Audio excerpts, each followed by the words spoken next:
If you like the story, you can support the author on Patreon. Link is in the description. Chapter 161, The Airy. Roar. Cannibal roared incessantly, its massive body weaving through the peaks of the giant's lance. Occasionally, green dragon fire flared from its muzzle. Compared to the confines of the dragon pit, the vast mountains provided a perfect wilderness for the dragon to unleash its power. Rhaegar didn't rush Cannibal, allowing the dragon to revel in its freedom while he waited for Rhaenyra and Rhaenyra to catch up.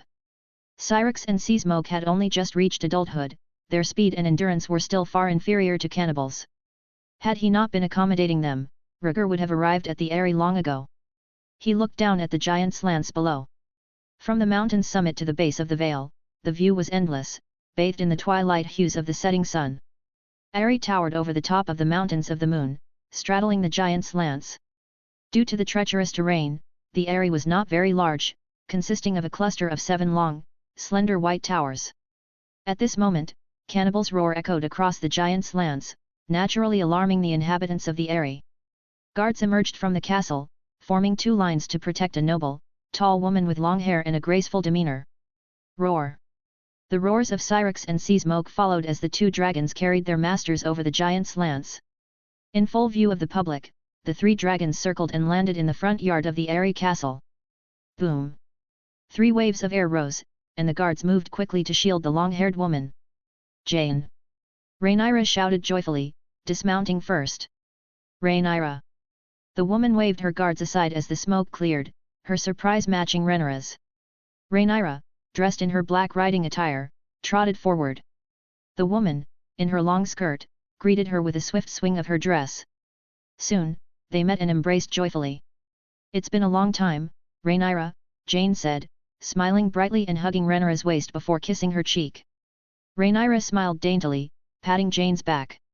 "It's been half a year, and you're still so slim," she said with a hint of jealousy. "Humph, you're as capricious as ever," Jeyne teased, pinching Rhaenyra's waist to mock her lack of diet control. As they spoke, Rhaegar and Rhaenyra dismounted and approached. Jeyne, noticing them, whispered, "Let go of my hand.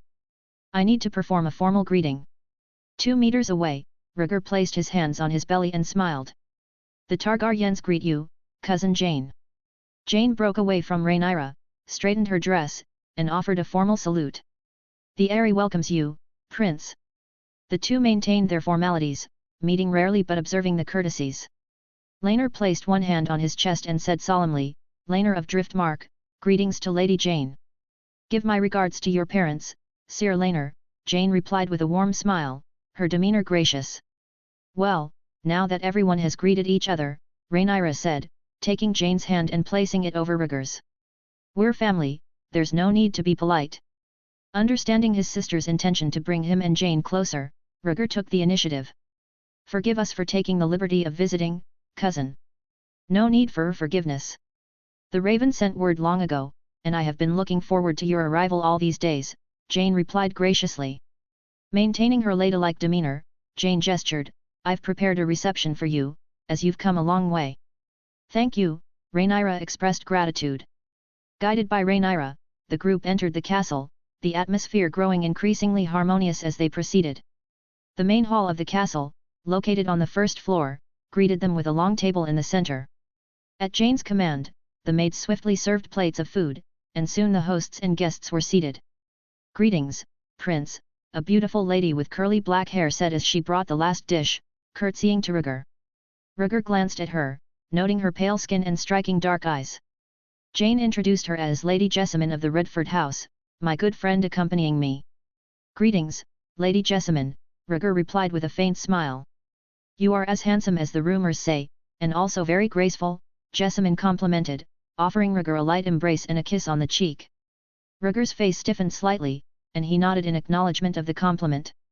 "Jessamine, you're too passionate," Jeyne scolded her friend gently, then guided Rhaegar to a seat at the long table. Observing the interaction, Rhaenyra couldn't help but feel a sense of amusement. Catching Rhaegar's eye, she exchanged a knowing smile with him. She had heard the rumors about Jeyne and Jessamine's close relationship, so she was relieved that they were welcoming Rhaegar warmly. Meanwhile, Rhaenyra, uninterested in the ladies, surveyed the guards at the door, seeking a companion with similar interests.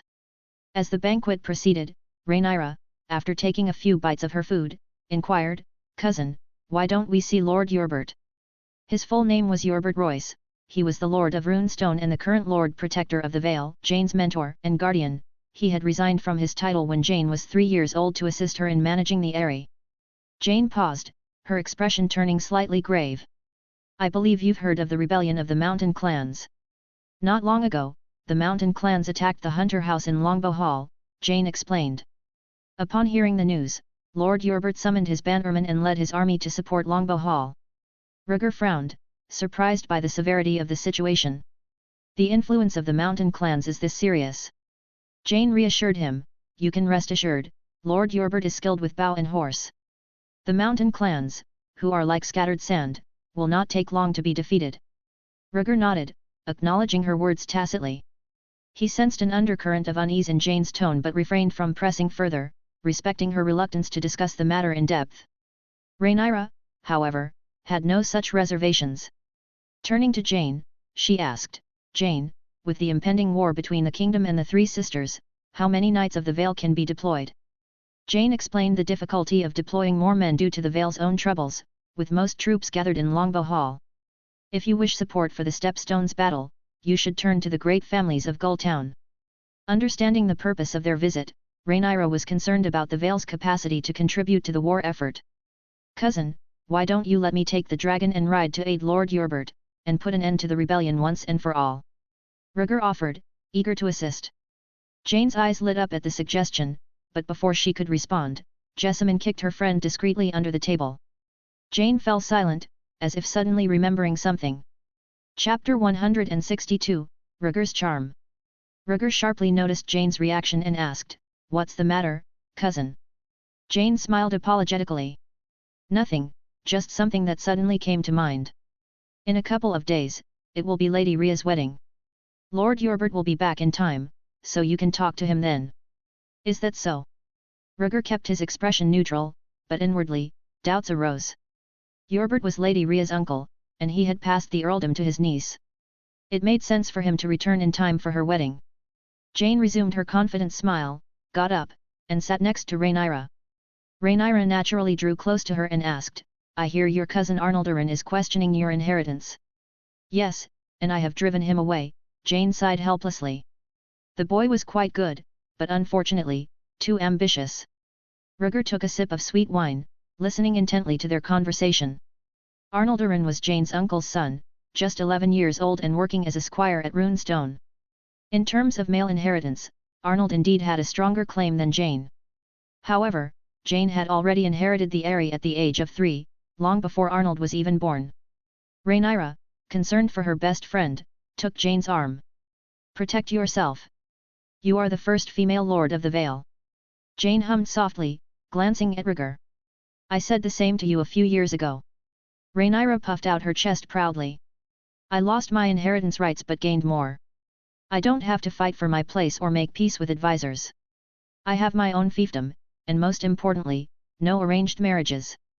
Over the years, I've travelled between King's Landing and Dragonstone, occasionally visiting the mainland.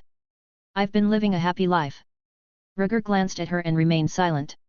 If Rhaenyra had been more competitive, she would have lived the life she deserved. Jeyne's eyes filled with envy. She looked at Rhaegar and quietly asked, "Do you plan to follow the traditions of House Targaryen?" Rhaenyra blushed slightly and rolled her eyes, ignoring her friend's question. Seeing this, Jeyne's eyes sparkled. She stared at Rhaenyra for a while, making her uncomfortable. Rhaenyra pushed her friend's face away in annoyance, causing Jeyne to laugh uncontrollably. Jeyne stole a glance at Rhaegar's profile, his long blonde and silver hair, pale handsome face, and clear purple eyes. As the two women bickered playfully, the party grew livelier. Rhaenyra, having filled his stomach, stood up and excused himself. "Thank you for the hospitality. I'm a little tired and will go rest." Jeyne smiled delicately. "Then I wish you good dreams." "Thank you," Rhaenyra replied, smiling as he walked over to Rhaegar. "Cousin, I'll continue my journey in the morning, so I'll head down first." Rhaegar nodded, watching Rhaenyra head towards the second floor. As Rhaenyra passed a thin male attendant, they exchanged a knowing look, and the attendant followed Rhaenyra upstairs. Rhaegar watched blankly, feeling a sort of admiration for Rhaenyra. He had just arrived at the Eyrie, the banquet wasn't over, and he had already found his prey. Rhaenyra noticed this and pinched Rhaegar's arm. The Valyrian house may not have a throne, but father is still waiting for you to carry on the family line. Rhaenyra's preferences were well known. He only played with boys and never touched women. The sea snake, Corlys, was very worried about this. Rhaegar chuckled. I am not interested in men. Mature women are my favorite. As he said this, he glanced at the three women present and leaned back in his chair. After his father's teachings, Rhaegar had become much more open about his attractions.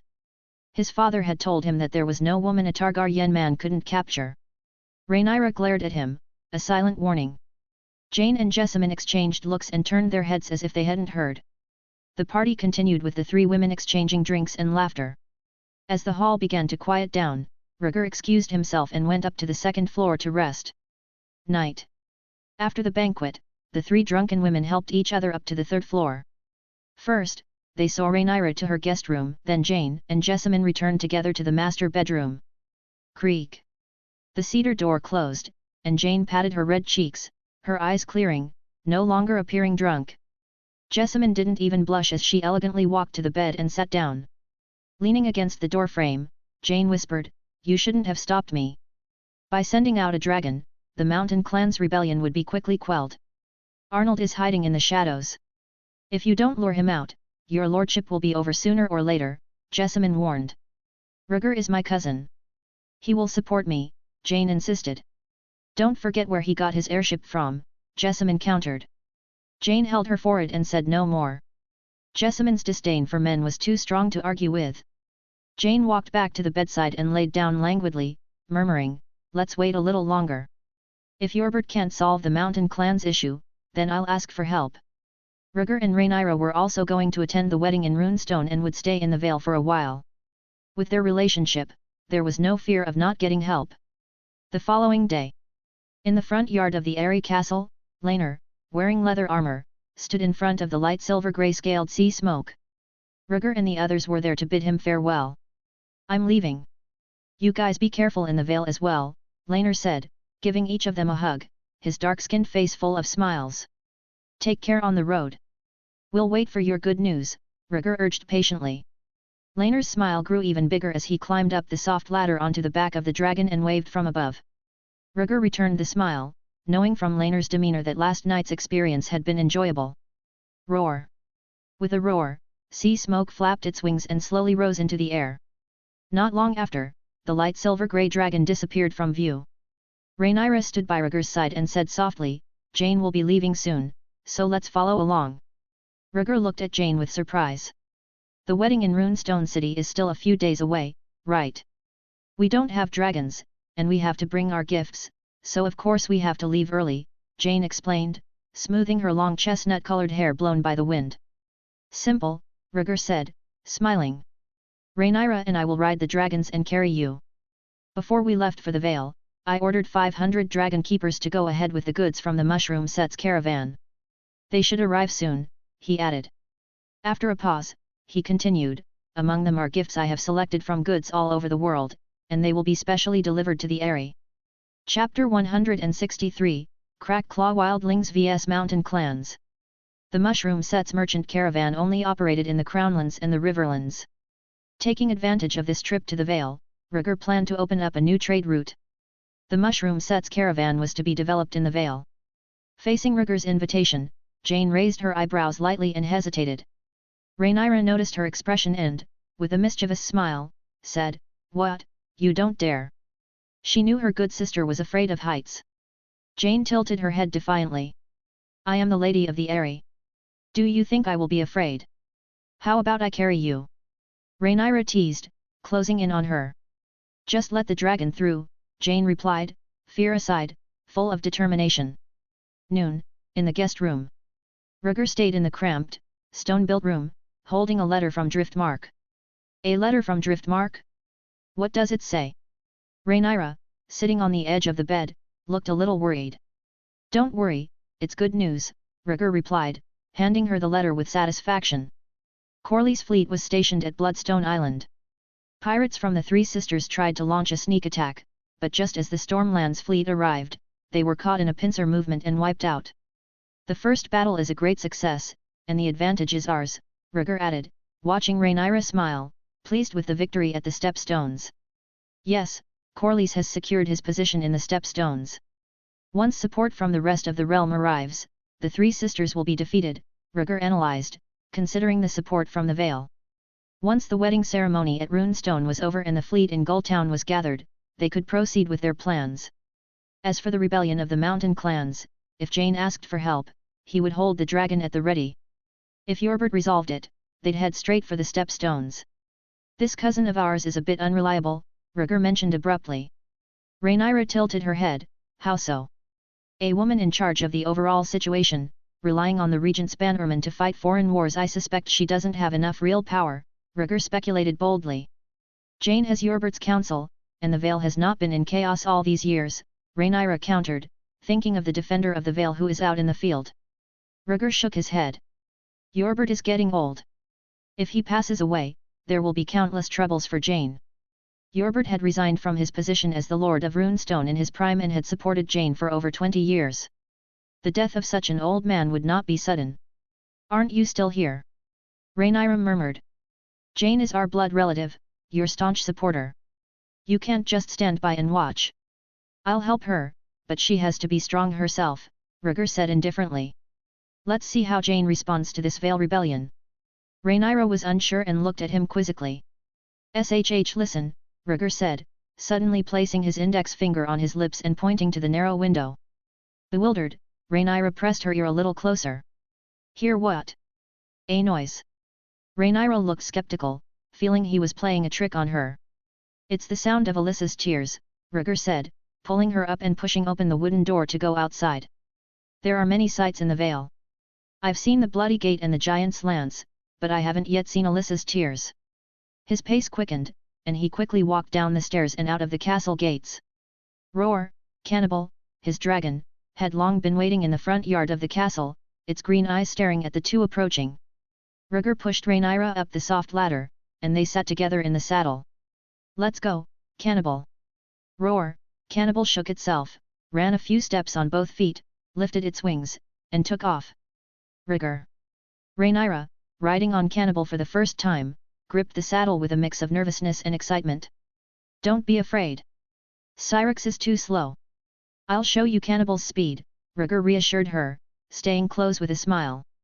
Sensing his rider's wish, cannibal picked up speed, plunging into the clouds and then charging back up. Ah! Rhaenyra screamed, unable to hold on, gripping Rhaegar tightly. Rhaegar laughed and rose from the saddle, enjoying the weightlessness against the howling wind. He would never fall off the dragon's back. It was just a trick he and Cannibal had practiced to strengthen their bond. In a few moments, Cannibal flew to the west side of the Giant's Lance. A huge waterfall appeared before them. The sound of the water falling like a torrent was like a roar. This is Alyssa's tears, Rhaegar said, pointing to the waterfall located at the top of a towering mountain. According to legend, a woman named Alyssa Oren watched her father, husband, and children being killed without shedding a single tear. The gods punished her by turning her into a waterfall after her death. The gods forgave her for her indifference when the waterfall's water once again irrigated the fertile black soil of the Vale. Interestingly, not a single drop of water from the waterfall has ever fallen on the plains of the Vale. When you visit the Vale, you can't miss the view, Rhaegar said, marveling at the sight. Mountains of the Moon. In the dense forests along a mountain trail, a convoy of wagons moved slowly. The caravan was long, guarded by hundreds of soldiers clad in armor. At the head of the procession, a silver-armored and white-robed member of the King's Guard led the way. Sir Eric, wait, called a soft male voice from behind. Eric turned back, cautiously addressing the voice. What is it, Tormund? Tormund, leaning against a covered wagon, looked bewildered. I see a large group of men hiding on the hill road ahead. They have iron weapons, bows, and arrows. How many? Eric's brow furrowed. Around 300, Tormund estimated. Eric's expression grew serious. He called a large soldier over and ordered, stop the caravan. 300 men stay behind, 200 men follow me. Yes. The soldier responded, rallying 200 tall soldiers with great efficiency. These were former Crack Claw Point free folk, now serving as dragon keepers of the Dragon Pit, accompanying the King's Guard to transport goods to the Vale. Eric swiftly mounted his horse and led the 200 soldiers into the dense forest, advancing quickly. Meanwhile, a group of rough men in animal skins lay in the dense shrubs, eyes fixed on the distant intersection. They had heard from scouts that a group of well-laden travelers had entered the mountains of the moon, ripe for plundering. The tribe, poor and desperate, had been waiting for a long time with no sign of the caravan. Growing impatient, a one-eyed bandit poked his head out. "Where's that caravan? Why hasn't it arrived yet?" he grumbled. Slap! An ugly, burly man emerged from the bushes, striking the one-eyed bandit. "Patience! Make another sound and I'll rip your head off and stuff it up your arse." Whoosh! Before he finished speaking, a sharp arrow flew through the air, piercing the one-eyed bandit's remaining good eye. Pfft! The iron arrow exited through the back of his head. The one-eyed bandit, his expression still grimacing, staggered and fell to the ground. The burly man looked dumbfounded, blurting out, "Now he's only got his arsehole left." Chapter 164, The Clever Shagga. Kill! Shouts of battle erupted from all directions as a swarm of soldiers emerged from the dense forest. Eric led the charge, his sword cleaving the head of a mountain clansman. "Leave no one behind!" he roared. The dragon keepers, clad in armor, advanced valiantly. Swords and axes gleamed as they hacked through the mountain men who were too weak to resist. In the blink of an eye, the dragon keepers had slashed their way through the mountain clan's people's ranks, blood staining the bushes. Faced with their superior equipment and ferocity, the mountain clansmen scattered like frightened birds. "Don't run away, stand and fight!" bellowed the burly leader, raising a double-bladed axe. He smashed the heads of 2 dragon keepers and rallied a group of warriors. Swish, swish, swish! A shower of arrows rained down from the forest, piercing the bodies of the mountain clanmen without mercy. The burly man, startled, grabbed a warrior to shield himself from the first wave of arrows. But another wave quickly followed. Ah! The arrows didn't target the burly man but shot down the men who were trying to escape down the trail. Screams filled the air as they fell. Eric, his sword plunging through a man's chest, shouted, "The front squad pursues! Rear flank, secure the battlefield!" Yes! The dragon keepers split into 2 groups. Archers fired from the shadows, picking off the enemy one by one. Within 10 minutes, the battlefield was littered with the corpses of the mountain clan's tribe members. "Sire, I have captured their leader," announced a tall soldier, dragging the burly man forward and kicking him down before Eric. "Bastard! Have the guts to let me go and fight alone!" The burly man spat, his face smeared with dirt. Bang! The tall soldier kicked him in the head. "Be honest, dumbass! You piece of shit, my name is Shagga, smart Shagga!" The burly man, Shagga, cursed as he spat out more dirt. The soldier raised his hand to strike again, but Eric waved him off. "Train Jal, I'll interrogate him myself." "Yes." The former crab claw, Train Jal, stepped aside, respecting the king's guard. Eric pulled his white robe behind him, wiping his blood-stained sword. "Shagga, which mountain clan do you belong to? Who do you think you are, daring to question the clever Shagga?" Shagga sneered defiantly. Swish! Eric's long sword sliced through the air, severing one of Shagga's ears. The bloody ear fell to the ground and twitched. "Ah! Damn you, you cut off Shagga's ear!" Shagga screamed, clutching his head and writhing in pain. Eric planted his boot on Shagga's neck and pressed the tip of his sword to Shagga's forehead, speaking coldly, "I'll ask you again, which mountain clan are you from?" "The Stone Crow clan." "Shagga comes from the Stone Crow clan," Shagga admitted, fear overcoming him. Eric continued, "The Stone Crows are a large tribe among the mountain clans. Are you involved in the rebellion?" "Yes." Shagga and his 2 foolish brothers gathered many warriors and scattered them throughout the Vale, Shagga confessed. "How many of you are there, and how many are involved in the rebellion?" "The Stone Crows tribe has 1,000 people. The Black Ears tribe, the Burned Men tribe, and the Painted Dogs tribe are part of 10 or so tribes, adding up to tens of thousands of people." "Then how come you only have this many people here?" The tribal warriors were taken by Shagga's 2 foolish brothers to follow the Flame Witch in her siege of the Hall of Longbows. "Who is the Flame Witch?" Eric frowned, suspicious of the term witch. Shagga, trembling, said, "A red-robed woman with a large naiad, a messenger of some god who can summon fire." "Really?" Eric was skeptical. Shagga did not lie. The flame which seduced my father, and I saw her use flames to cover her weapons, Shagga replied, a mix of fear and envy in his eyes. Sire, is the interrogation over? Tormund's falcon, seeing the end of the fighting, led his team over as the dragon keepers continued to clear the battlefield. Eric mused, almost, but there's something unsettling about it. He glanced at the white falcon circling in the sky. Magic existed in the world, and skin changers, just like dragons, had their own mysterious gifts. Eric took Shagga's words with a grain of salt.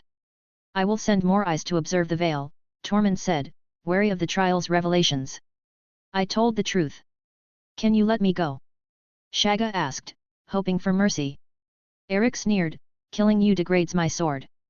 Get lost. A wise Shagga thanks you, Tin Man. Shagga, overjoyed, ran off. Ka-ching. Just a dozen steps away, a double-bladed axe flew through the air, striking Shagga in the back of the head. His skull cracked, and he fell dead. Eric glanced at Trainjal, who had thrown the axe, and asked, is he smart? Trainjal scratched his head and grinned, obviously. Bury the corpses on the spot and set up camp on the hillside tonight.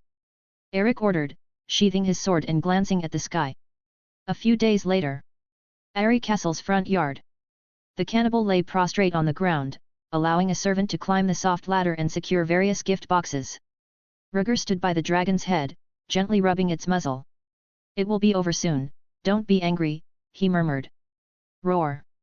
The cannibal bobbed its head slightly, a low growl rumbling from its throat, showing its displeasure. Be patient. Rhaegar pressed his hands against the dragon's scales, smiling reassuringly. Rhaenyra approached with light steps and asked, not waiting for Eric and the others. Runestone has sent a raven urging us to hurry. Jeyne needs to go ahead to help set up, Rhaegar replied. The roads in the Vale are rugged, and with Eric's caravan being so large, I think they were delayed on the way. King's Landing was far from the Vale, and the mountain roads within the Vale were notoriously difficult to traverse. Rhaegar understood Eric's delay. You should leave a letter for him, so he doesn't come to the Eyrie for nothing, Rhaenyra suggested, placing a hand on his shoulder. No need, he'll find me, Rhaegar shook his head with a confident laugh, trusting in the abilities of Eric and Tormund. Both were key members of his inner circle, known for their bravery and insight. After chatting for a while, the servants finished securing the gift chests, tying them to the saddle with hemp ropes. Soon after, Jeyne arrived with Jessamine, whispering, ready to go. Rhaegar turned to see the two women in their corsets and dresses, looking poised yet different. Jeyne forced a smile, glancing nervously at the black dragon beside Rhaegar and fidgeting with her fingers. Jessamine held her hand, looking at the cannibal with anticipation. Noting their emotions, Rhaenyra and Rhaegar exchanged glances and said in unison, of course. Chapter 165, Runestone. Syrinx hovered over Eyrie Castle before landing gently in the courtyard. Rhaenyra stepped forward and took Jeyne's hand, inviting her, how about the two of us share a dragon? Jeyne glanced nervously between the cannibal and Syrinx, her apprehension clear.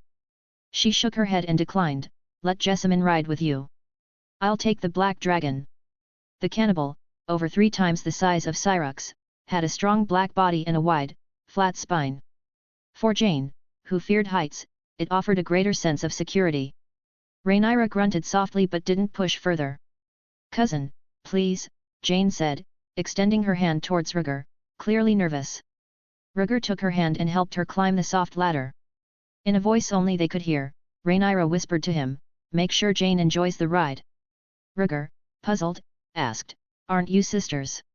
I can't keep quiet when she jokes, and she won't forget it, Rhaenyra replied, her tone brooking no argument. She then turned and led Jessamine towards Syrinx. Tisk, tisk, no wonder Alicent and Laena can't get along with you, Rhaegar muttered, shaking his head and smacking his lips. But I like it. As he climbed onto the dragon's back, Jeyne was fastening her safety chains. Hold on to the grips tightly, the cannibal flies fast, Rhaegar reminded her as he settled into the saddle. Jeyne replied, too nervous to speak, her eyes wide with fear. Who would have thought that the Lady of the Eyrie, perched in the highest castle on the continent, would be afraid of heights? Cannibal, let's go! Rhaegar commanded, and the cannibal leapt into the air, soaring towards Runestone. Roar! Syrinx followed closely behind, flapping its wings to keep up. Runestone lay north of Gulltown, adjacent to the Bay of Crabs, with its castle built on the sea.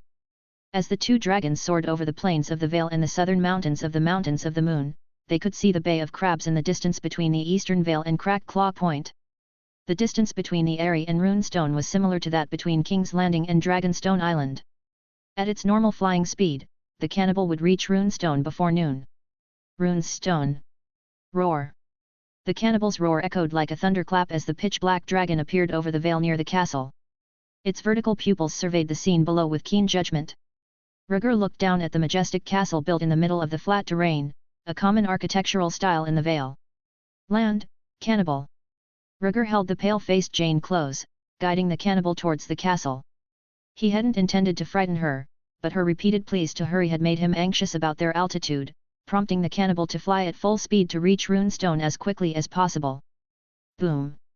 The cannibal's massive body landed in the castle courtyard with a resounding thud. Lady Rhea and a group of guests emerged from the castle to welcome the royal family. "We've arrived." Rhaegar unfastened the chain around Jeyne's waist and helped her dismount. "I'm a little dizzy, tell them my regards," she murmured weakly, leaning against him as she fought off nausea. The dragon ride had nearly overwhelmed her. As the people in the castle gathered around them, Lady Rhea approached swiftly, her demeanor as composed and sharp as ever. She assessed Jeyne's condition with concern. "Help her inside, she's feeling ill," Rhaegar instructed, passing Jeyne to Lady Rhea. "I wish you a happy wedding, Lady Rhea." "I need a husband to impregnate me, this marriage is better than the first," Rhea remarked with a hint of self-pity, her outlook on marriage seemingly bleak. "Rhea, how is Lady Jeyne?" a middle-aged man with a beard asked, approaching with concern. "I'm fine, let's welcome the prince and Lady Jeyne into the castle first," Rhea replied, then introduced the man to Rhaegar. "This is my fiancé, Gerald Royce." "Greetings, Prince," Gerald said respectfully. "No need for formalities, Sir Gerald," Rhaegar replied, feeling a bit awkward meeting his aunt's fiancé. His thoughts briefly wandered to Daemon, imprisoned in the dungeons of King's Landing. "My good uncle, will he regret not drinking his ex-wife's wedding wine?" Rhaegar mused with a quiet chuckle. As Rhaegar and Jeyne approached the castle, more guests came forward to greet them. "Prince, House Arryn of Gulltown salutes you." "Prince, House Grafton of Gulltown salutes you." "Prince, House Melcolm of Old Anchor salutes you." Rhaegar smiled warmly, acknowledging each greeting. "Greetings, my lords. Please forgive me and Lady Jeyne, we've travelled a long way and may need to rest for a while." Turning to Gerald, he added, "On the back of the dragon are gifts from the royal family and the Eyrie for your wedding. I'll help you retrieve them later." Gerald glanced nervously at the cannibal, its spine towering like a castle wall. He swallowed hard. "There's no hurry, Prince." Gerald had met dragons before, including Daemon's Caraxes, but the cannibal's sheer size and menacing appearance were overwhelming. The cannibal's green eyes and black scales gave it an aura of malevolent power. Roar! The cannibal, sensing the human's attention, lowered its head, its piercing eyes scrutinizing the gathered crowd. Everyone instinctively took a step back. "Cannibal, don't scare my friends," Rhaegar chided gently, hiding a smile. "Prince, please come inside," Gerald urged, gesturing toward the castle and leading Rhaegar in, surrounded by the crowd. The castle's first floor featured a grand hall, lavishly decorated. Rhaegar called for a maid to assist Jeyne upstairs to rest while Gerald stayed to manage the guests. Rhaegar took the first chair beneath the main seat, greeting the nobles of the Vale one by one. Most were from the southern part of the Vale, untouched by the Mountain Clan's rebellion. Gerald, despite his ordinary appearance, was courteous and attentive, ensuring everyone felt welcome. Among the guests, Rhaegar spotted familiar faces from Cracked Claw Point, including Rhaenyra Crab of Whispering Castle. After a brief greeting, Rhaegar asked, "Why don't I see your father?" Rhaenyra's beautiful face turned somber. She forced a smile. "Father's health has been declining these past few years. I represent the Crab House." "What a pity," Rhaegar replied, offering comfort. Despite the years, he felt a deep sense of nostalgia for the family that had been loyal to him since childhood. Chapter 166, The Lord of Gulltown's Goodwill. Rhaegar had only exchanged a few words with Rhaenyra before she was called away by other noble ladies. He hadn't even had a chance to take a sip of water when a tall, white-haired old man approached, accompanied by two teenagers. The man and the young people bore a tower-like emblem on their collars, a yellow burning tower on a black triangle, set against a flame-like red background. This was the coat of arms of the House Grafton, Lords of Gulltown. With a warm smile, the old man bowed slightly. Prince Rhaegar, Grim Grafton at your service. Rhaegar stood and returned the greeting. Lord Grim, it's good to see you again. The purpose of this trip was to garner support from the influential Lords of Gulltown, so a friendly demeanor was essential. Gulltown, with its natural harbour on the Bay of Crabs, south of Runestone, was one of the 5 major cities in West Eros, rivaling White Harbour but smaller than Lannisport, Old Town, and King's Landing. The Grafton House held significant wealth and influence in this crucial city. Prince, you have grown even more handsome and noble since I last saw you, Grim said, his tone friendly. He then introduced the teenagers. These are my grandchildren, Joffrey and Jonelle. Rhaegar observed them closely. Joffrey, about 16 or 17, was handsome with the Grafton House's signature black curly hair and light grey eyes. Jonelle, similarly aged, was strikingly beautiful with a notably fit physique. To Rhaegar's surprise, Jonelle had silver blonde curls and purple eyes, a classic Valyrian appearance. Miss Jonelle's hair color? Rhaegar began, glancing curiously at Lord Grim. Grim laughed, his eyes shining. My grandmother was Lady Prudence of House Celtigar. Jonelle inherited her Valyrian characteristics from her great-grandmother 2 generations ago. Ah, I see. Lady Jonelle is truly a sight to behold, Rhaegar praised, genuinely impressed. He recalled the historical connection between the Grafton and Celtigar houses. The Grafton's wealth made them desirable allies, and many great houses sought marriages with them. Moreover, in the brief history of House Targaryen, it was mentioned that Lady Prudence had once saved Rhaegar's great-grandmother, Queen Aly's Anne. Feeling a genuine warmth, Rhaegar's smile broadened, and he engaged in an even more enthusiastic conversation. Jonelle stood by her brother's side, her head slightly bowed and her cheeks tinged with pink as she stole glances at Rhaegar. The conversation concluded. Rhaegar broached a serious topic. Lord Grim, the war between the kingdom and the 3 daughters is about to begin, and we need your house's support. Prince, I've already received the Raven, Old Grim replied cheerfully. The Grafton House of Gulltown is ready to fight for His Majesty and for you, Prince, whenever needed.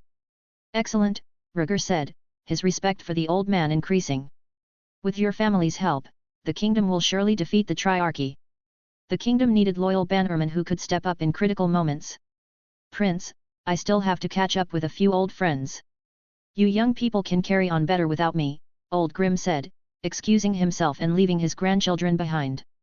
As the old man departed, Rhaegar, Joffrey, and Jonelle found themselves in an awkward silence. Prince, let me pour you a glass of wine, Jonelle offered delicately, picking up the wine bottle with a shy, timid expression. Thank you, Rhaegar said, taking a polite sip despite not usually drinking wine. He felt even thirstier afterward. Old Grim's quick promise and leaving his grandchildren behind signaled a clear intent. Rhaegar understood what he meant. He glanced at Jonelle. She was a pretty girl, her Valyrian features making him feel a sense of kinship. However, he didn't favor shy girls. Turning his attention to Joffrey, Rhaegar said, Joffrey, I see you wear a sword at your waist. Do you practice swordsmanship? Yes, Your Highness, Joffrey replied formally. I have been studying and practicing since I was young. The Grafton House was known for its strict and thorough training. Relax, Rhaegar waved a hand. You're a bit older than me, so let's just talk casually. After a moment's thought, Rhaegar asked, how skilled are you with a sword? Have you considered becoming a knight? Yes, Prince, Joffrey's eyes lit up but then dimmed as he added, my sword teacher says my talent is average. It's hard for me to excel. Talent is important, but hard work and dedication are the keys to success, Rhaegar encouraged, offering an olive branch. Are you interested in taking up some official positions? I've only managed some accounts with my grandfather. I have no experience in governance, Joffrey explained, though his excitement was palpable. You could start by serving wine and observing how other advisors handle their duties, Rhaegar suggested, leaving no stone unturned in his efforts to draw Joffrey closer. Rhaegar wasn't interested in marrying Old Grim's granddaughter, so he decided to focus on her brother. He believed Old Grim would understand his intentions.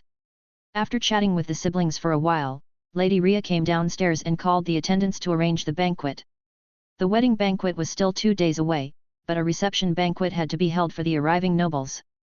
Long tables were set for the feast. Rhaegar, as heir, sat at the head table with Lady Rhea, her betrothed Gerald, the esteemed Lord Grim, and other high-ranking nobles. Lady Rhea presided over the event, while Gerald sat beside her. Rhaegar, with his noble status, sat across from them, alone at one end of the table. The people of the Vale were passionate, and the atmosphere at the banquet was lively, with much shouting and laughter. Rhaegar played the role of spectator, responding to toasts from time to time. Nearby tables were filled with noble ladies and their daughters. Many of them were drawn to Rhaegar's handsome face and sought to speak with him. Old Grim, seeing an opportunity, called Jonelle over to pour wine for Rhaegar, citing his discomfort in doing so alone. This action set off a flurry of activity. Other nobles, seeing a chance to present their daughters to the prince, began calling them over for various reasons, hoping to catch Rhaegar's eye. The nobles at this table were not fools. They knew the kingdom was preparing for war with the Triarchy, and Rhaegar's presence in the Vale was a clear sign of his intentions to rally loyal supporters. They understood the potential benefits of aligning their families with the royal family. The greatest benefit would be a marriage alliance with the royal family. If their daughters or granddaughters could attract Rhaegar's attention, their family's future would be assured. Rhaegar found himself surrounded by eager young women. The attention was flattering, but the enthusiasm was overwhelming. The noble ladies vied for the chance to pour him wine, nearly tearing each other apart in the process. From a practical standpoint, Rhaegar thought, what good is it to pour wine for him when he doesn't even drink it? Halfway through the banquet, a dragon's roar echoed from the sky above the castle. A gust of wind kicked up dust and rattled the hall's glazed windows. Chapter 167, The Angry Rhaenyra. It's Syrox, Rhaegar announced as he rose, Rhaenyra has arrived. He immediately left the table to greet her, and the other nobles followed his lead, not daring to delay. The castle gate swung open, revealing Syrox landing in the front yard.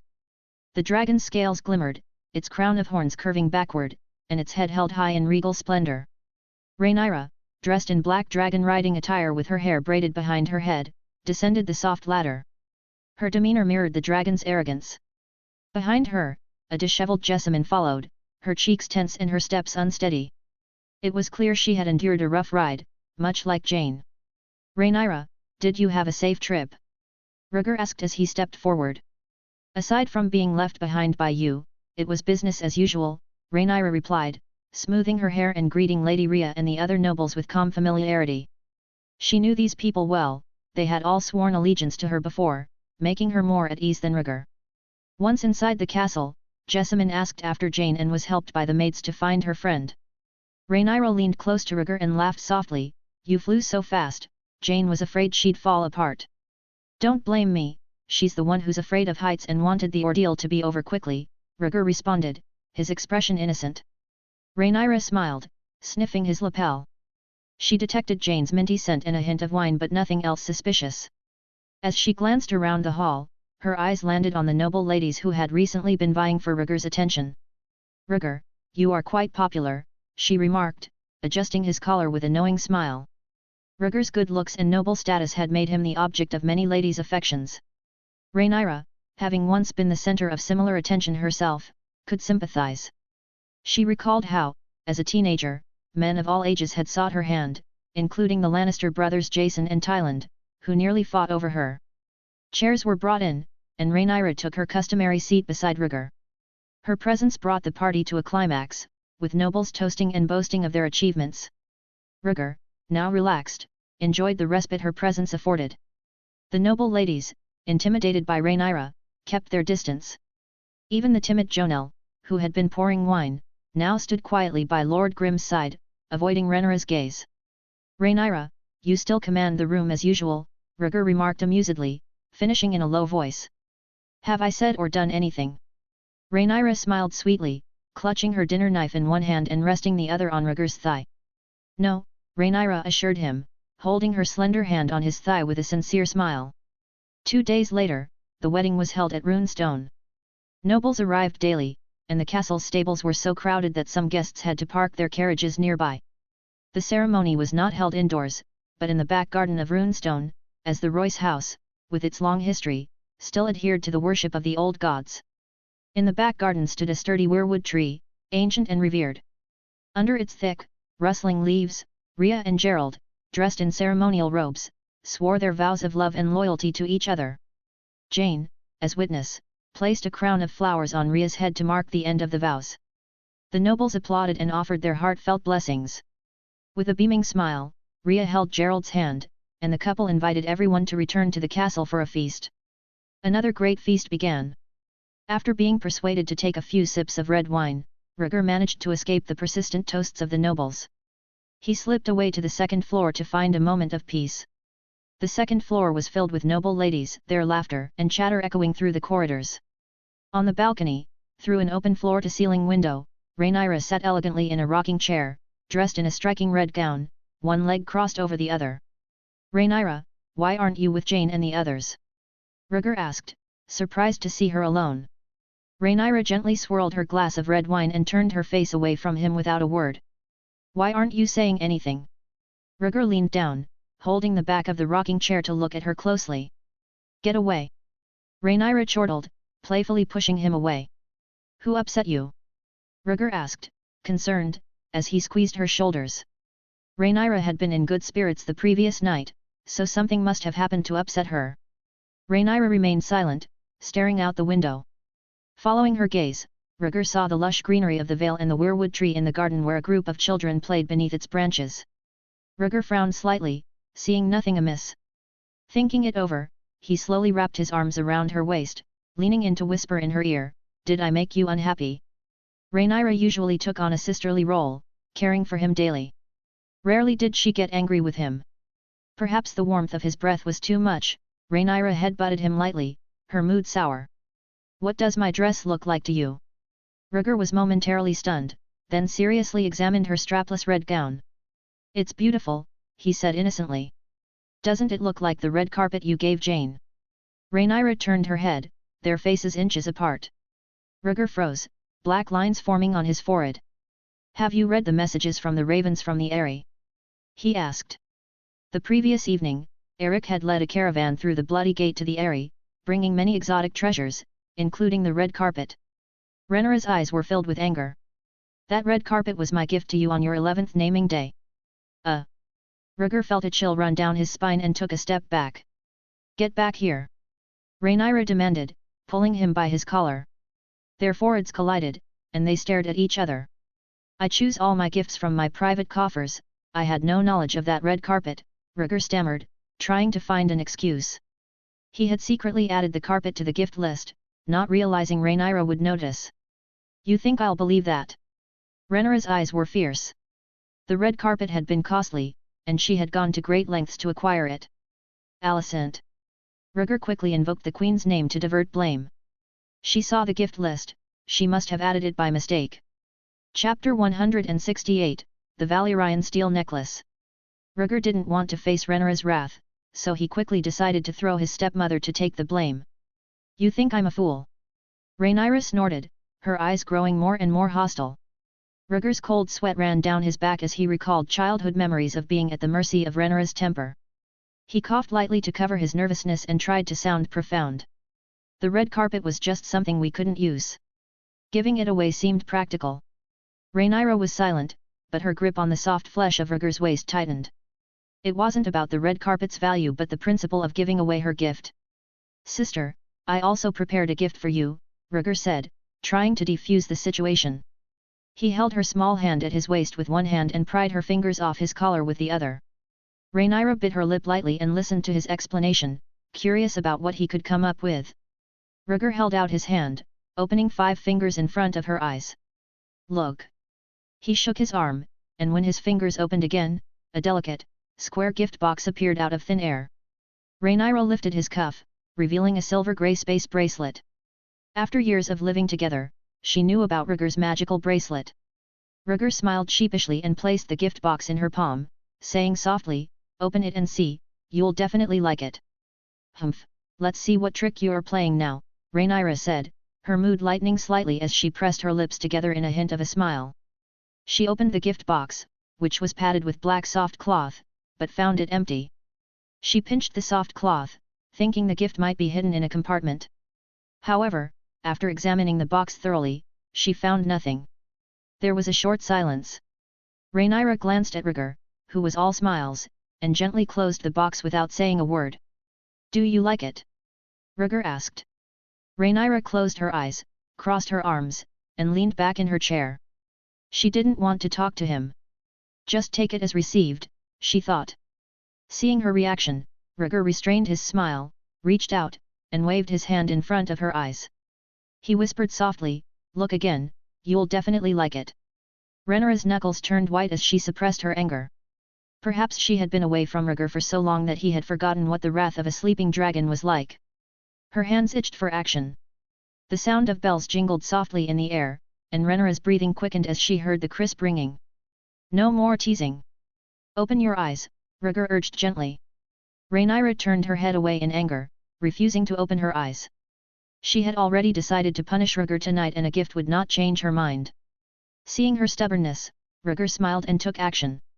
Rhaenyra kept her eyes closed, still angry, when she suddenly felt something cold against her cheek. Unconsciously, she opened her eyes and tilted her head back to see an exquisite silver and grey necklace. The necklace, made of forged Valyrian steel, consisted of tiny links forming a slender chain. Rhaenyra's eyes were immediately drawn to it. "A Valyrian steel necklace?" she asked in amazement, turning to Rhaegar. "That's right," Rhaegar replied, smiling as he gently shook the necklace between his fingers. He had specifically instructed the blacksmith to keep some of the steel to create a piece of jewelry for Rhaenyra after forging 2 weapons. It was as if the necklace had been forged just for her. Rhaenyra was mesmerized. She relaxed her arms and touched the Valyrian steel necklace in front of her. She hadn't realized that Rhaegar had prepared such a precious gift for her. Suddenly she remembered something. "You said you wanted to forge 2 weapons. Will there be enough Valyrian steel left after you make this necklace?" Rhaegar hung the necklace on her fingertips and smiled reassuringly. "Don't worry, it's just a piece of jewelry." "A piece of Valyrian steel for a necklace? How extravagant," Rhaenyra said, giving him a reproachful look. But the corners of her lips betrayed her, curling into a smile as she caressed the necklace like a treasure. The necklace had its own pendant, designed by Rhaegar himself, with 3 tiny dragon heads to honor the first dragons of House Targaryen, Meraxes, Balerion, and Rhaegar. Meraxes had sharp horns and half-squinted pupils, exuding an elegant and luxurious demeanor. Balerion's fierce expression and rounded eyes emanated a solemn authority. Rhaegar, with a dense crown of horns and closed eyes, appeared as if in a deep sleep, drawn from the dragon's prime. The 3 dragon heads, 1 low and 2 high, hung from the necklace, carved with such precision that they seemed to host the soul of a dragon. "It's beautiful!" Rhaenyra exclaimed, marveling at the intricate details of the necklace. The craftsmanship of the Qohor blacksmiths was truly top-notch. "I'm glad you like it," Rhaegar said, resting his hands on the back of her chair and admiring her profile. He remembered how Daemon had given Rhaenyra a Valyrian steel necklace, and despite her hatred for Daemon's actions, she had kept the necklace in the bottom of her jewelry box. With that in mind, Rhaegar leaned close to her ear and whispered, "Now you have a new family heirloom." Rhaenyra looked at him in amazement, then smiled sweetly. "Rhaegar, put it on for me." "Okay," Rhaegar agreed, removing her old necklace and skillfully placing the new one around her delicate white neck. He casually tossed the old necklace out the window. Rhaenyra looked down at the necklace, its 3 dragon heads like a talisman. The more she looked at it, the more she loved it. Rhaenyra clasped Rhaegar's neck and planted a kiss on his cheek. As he buried his head in her hair, inhaling the fresh scent of lavender, he said, "Rhaenyra, father has prepared a list of partners for me. What are your plans?" Rhaenyra asked quietly, tilting her head as she played with the necklace. Rhaegar said, "You know what I mean." Rhaenyra laughed out loud and smiled, her eyes glowing as she encouraged, "Just tell father who you want. He has always spoiled you." "Yes, but I am greedy," Rhaegar replied, his eyes playful and pretentious. He knew that Rhaenyra cared for him as much as he cared for her. Thinking about it, he propped his hand on the rocking chair and caressed the solid wood. Outside the window, the fishbeam tree stood tall, its thick trunk teeming with anticipation. 2 little green creatures moved in tandem, one ascending with eager determination while the other descended with deliberate intent. The climber reached a branch and discovered a tender, succulent leaf, its vibrant allure impossible to resist. It eagerly mounted the leaf, savoring each bite with the hunger of one who had waited far too long. Meanwhile, the lower creature inched with relentless effort toward a tantalizing ball of soft, sticky sap. It approached its prize with bated breath. Splat! Just as it was about to indulge in the sweet resin, a pair of small hands intervened, thwarting its feast and leaving it quivering with unfulfilled desire. Rhaegar, no! Rhaenyra exclaimed. Chapter 169, Confession. Game of Thrones, I am the heir for a day. Chapter 169, Confession. Chapter 169, Confession. Game of Thrones, I am the heir for a day. By Blurry Dream 5701. Rhaenyra whimpered in surprise, her heart thumping and her body tingling. Rhaegar heard the sound and lifted his head to look out the window. He saw a little girl squatting under a fish beam tree, her hands covering a small green insect, her face full of innocence. Let it go, bugs are dirty, a little boy came running, disgustedly reminding her. Oh, okay, the little girl replied. With wide eyes, she picked up the small green worm and threw it onto a branch above her head. The bug landed right next to its companion and crawled toward another young leaf, taking small bites. Judging by the speed at which the two little green worms were eating, the young leaves of the fish beam tree must have been extremely tasty. Rhaegar, the feast isn't over yet, Rhaenyra said, her cheeks slightly flushed, her heart trembling. No one is looking at us, Rhaegar replied, glancing at the beaded curtain at the entrance of the balcony before lowering his head. As Rhaegar lifted his head and Rhaenyra lowered hers, their eyes met. Rhaegar's cold violet eyes flickered, his lips crimson, and the knot in his throat moved as he swallowed. Rhaenyra's eyes were moist, her lips slightly parted. The wind blew through the beaded curtains, causing them to sway and the strings of beads to move closer together, constantly overlapping. Outside the window, the little green bugs on the fish beam tree were still eating. Two similar white snakes climbed up the branches. The white snakes' bodies were entwined, their heads touching each other's, spitting out their tongues and not giving way. It was a chilling scene, as if they were vowing to swallow each other alive. On the second floor, in the banquet hall, Jeyne was dressed in elegant attire, holding a glass of wine as she exchanged pleasantries with noblewomen and ladies who approached her. Jeyne, come here for a moment, called Jessamine, who was wearing a blue dress and clutching a slip of paper in her hand. Jeyne glanced at it and recognized the letter delivered by the raven. Excuse me, I need to attend to some business, Jeyne said to the chatty noblewoman beside her. She set down her glass and left her seat. Jessamine smiled apologetically at the noblewomen and ladies who watched them leave. The two of them walked hand in hand to the corner of the stairs. Jessamine handed over the slip of paper and said in a low voice, "There's been an incident at Longbow Hall." Jeyne opened the note, reading the brief message. The Longbow Hall has repelled the mountain clans. Yorbert was ambushed on his way back and was seriously injured. The mountain clans are well organized and are suspected of raiding the Vale. Yorbert is wounded. Jeyne's face turned pale, her small hand clenching the note tightly. Yorbert was her regent, the one who had taught her how to govern the Vale. His injury would be a great blow to the Eyrie. Jessamine asked worriedly, what should we do now? She believed they should take advantage of the banquet to gather more bannermen and besiege the mountain clans. The mountain clans hide in the mountains and forests, even if we mobilize our men, we can't pinpoint their movements, Jeyne sighed, understanding her friend's concern. Tell all families to secure their castles and prepare to face the mountain clans. If we let the mountain clans ransack the Vale of Arryn, they'll have plenty of food and supplies for years, Jessamine worried. The Vale was surrounded by the mountains of the moon, but the plains in the center were fertile, with highly productive black soil. If the mountain clans plundered the Vale, this year's production would be severely impacted. Jessamine, you don't understand my plan, Jeyne said with a slight headache. Go to Rhea and tell her I will return to Eyrie tomorrow. Prepare the carriage for me. Jessamine opened her mouth to argue but knew she couldn't change her friend's mind. She nodded helplessly. As she walked away, Jeyne called after her, "Have you seen Rhaenyra? I need to discuss something with her." She planned to talk to Rhaenyra about solving the mountain clan's problem. With 2 dragons in the Vale, they could easily repel the barbaric mountain clans. Jessamine recalled, "Try the second-floor balcony, but she seems to be in a bad mood." Last night, ravens from Eyrie brought news that the King's Guard and royal gifts had arrived. They also reported that the mountain clans were roaming the mountains of the moon. Jessamine had shown Rhaenyra the letter and the accompanying list, as Jeyne had instructed, but Rhaenyra's mood had changed after just one glance. Jessamine assumed she was worried about the Vale's safety and paid it no further mind. "I understand. Go ahead," Jeyne said, waving her hand tiredly. Jessamine nodded and turned to walk down the stairs. She didn't notice Jeyne's expression change to one of cold calculation as she watched her friends retreating back. Jeyne sighed, restored her composed demeanor, and headed toward the second floor. She greeted the noble ladies she passed with a smile, responding to each one before continuing to the balcony. Through the swaying beaded curtains, Jeyne saw two figures, one in red and one in black, on the balcony. Gently lifting the beaded curtain, Jeyne stepped inside and called, "Rhaenyra, I'm here to see you." Her voice startled Rhaenyra, who quickly looked over, a bit flustered. Rhaenyra's face was flushed and she looked panicked. "Jeyne, what brings you here?" Rhaegar, standing behind the rocking chair, appeared unfazed. Jeyne froze, blinking in confusion, wondering, "Did I interrupt your conversation?" "No.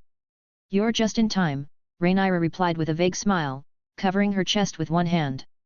All is calm again, she thought darkly, glaring at Rhaegar.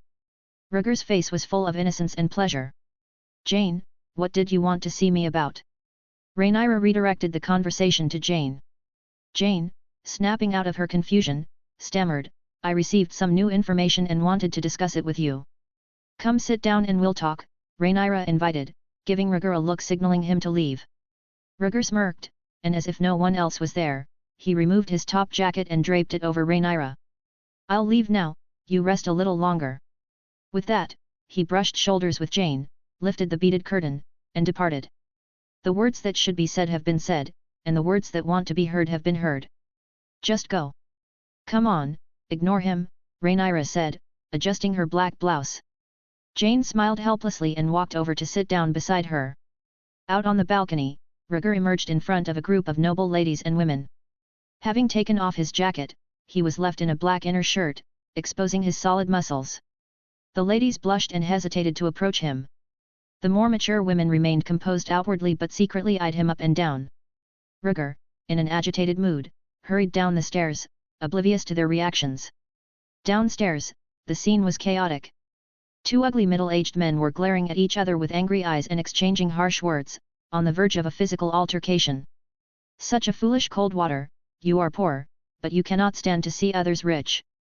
Bitch-born Boreal, you are a bunch of scum who deserve to be gutted and hung on the gallows." Chapter 170, Forced to compete. The scene was chaotic, filled with noble lords watching the confrontation, their attention focused on the two figures in the center.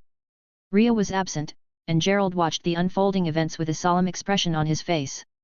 Today was his wedding day, yet the destructive behavior of these two individuals showed a blatant disregard for etiquette. "What's going on?" Rhaegar approached leisurely. "Prince," Gerald replied with a forced smile, "Pierce Coldwater of Coldwater Burn and Godric Boreal of Sweet Sister are quarreling." The Three Sisters are a group of 3 islands: Sweet Sister, Long Sister, and Little Sister, found in the Bight, located south of White Harbor and north of the Mountains of the Moon. The Boreal House hailed from Sweet Sister Island, one of the Three Sisters Islands, while the Coldwater House, was located at the estuary west of the Five Fingers Peninsula, was a secondary noble house in the Vale, loyal to Runestone. Gerald explained the cause of the dispute between the two parties. The Three Sisters is the most notorious smuggling den in all of West Eros, and countless crimes have been committed there. Pierce Coldwater's nephew had smuggled goods into the Three Sisters, intending to sell them as stolen items, only to be blackmailed by local gangs. These gangs, under Godric Boreal's control, were responsible for the loss of Pierce's nephew and his merchandise. Godric, fearing retaliation, had avoided returning to the Three Sisters to avoid punishment. So Pierce used today's wedding as an opportunity to seek revenge against Godric.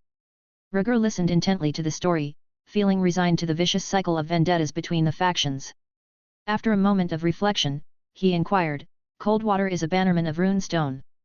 Shouldn't you intervene?" Gerald shook his head in frustration. Ever since Rhea became the Lord of Runestone, these bannermen have been at odds with each other. Otherwise, they wouldn't dare disrupt a wedding. Rhaegar was speechless as he realized the challenges of controlling the nobles. "In that case, allow me to suggest." Rhaegar leaned in and whispered an idea to Gerald. Recognizing the gravity of the situation, Gerald nodded in gratitude as Rhaegar approached the two quarreling men. It was imperative to maintain order, especially on the occasion of his previous aunt's wedding, where Rhaegar represented the royal family. With his sword drawn, Gerald slashed at the tabletop and shouted, "Enough! You're both itching for a fight, aren't you?" Instantly, the room fell silent. Pierce and Godric, the instigators of the confrontation, glared at each other, faces flushed with anger. Pierce, a bannerman of Runestone, held his tongue, unable to retort. Godric, his head crowned with white hair, stood tall and imposing. With a scrutinizing gaze, he pointed accusingly at Gerald, exclaiming, "Gerald, look at your family's bannerman, starting a brawl at your wedding." Having spent years in the criminal underworld, Godric possessed a cunning intellect that was far different from his outward appearance. With just a few words, he shifted the blame to Pierce. "Godric!" Gerald's voice boomed, his eyes darting between the two adversaries. "I don't care what grievances you and Pierce have. Don't cause trouble in my castle." "Nonsense!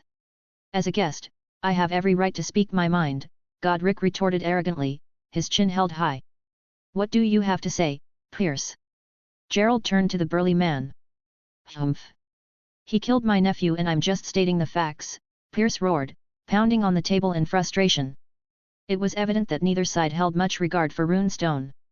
Amidst the tension, Rhaegar stepped forward, a playful smirk on his lips. "I hear some of you are eager for a fight to liven things up." Rhaegar's presence shifted the atmosphere once again. The onlookers, who had enjoyed the spectacle, now grew tense, siding with Pierce. "Prince, Pierce of House Coldwater insulted me, disregarding the rights of a guest." Godric interjected, attempting to deflect blame. "I have ears and eyes, I don't need your explanations," Rhaegar retorted, stepping closer to Godric, his gaze cold and unwavering. Caught off guard, Godric stumbled backward, his pride momentarily shattered by the prince's imposing presence. The three sisters, once a haven for pirates and bandits, had surrendered to the might of Visenya Targaryen and her dragon, Rhaegar. The fear of dragons and royalty had since been ingrained in the natives' hearts. "Keep quiet, or I'll silence you myself," Rhaegar's voice cut through the tension, his contempt evident. Turning to Gerald, Rhaegar raised an eyebrow. "Sir Gerald, how do you intend to handle these troublemakers?" Before Godric could protest and tell them he had the right of a guest, he felt a firm kick to his back. Turning, he met the stern gaze of Lord Sunderland, the Lord of the Three Sisters Islands and his liege lord. With his lord's warning clear, Godric fell silent.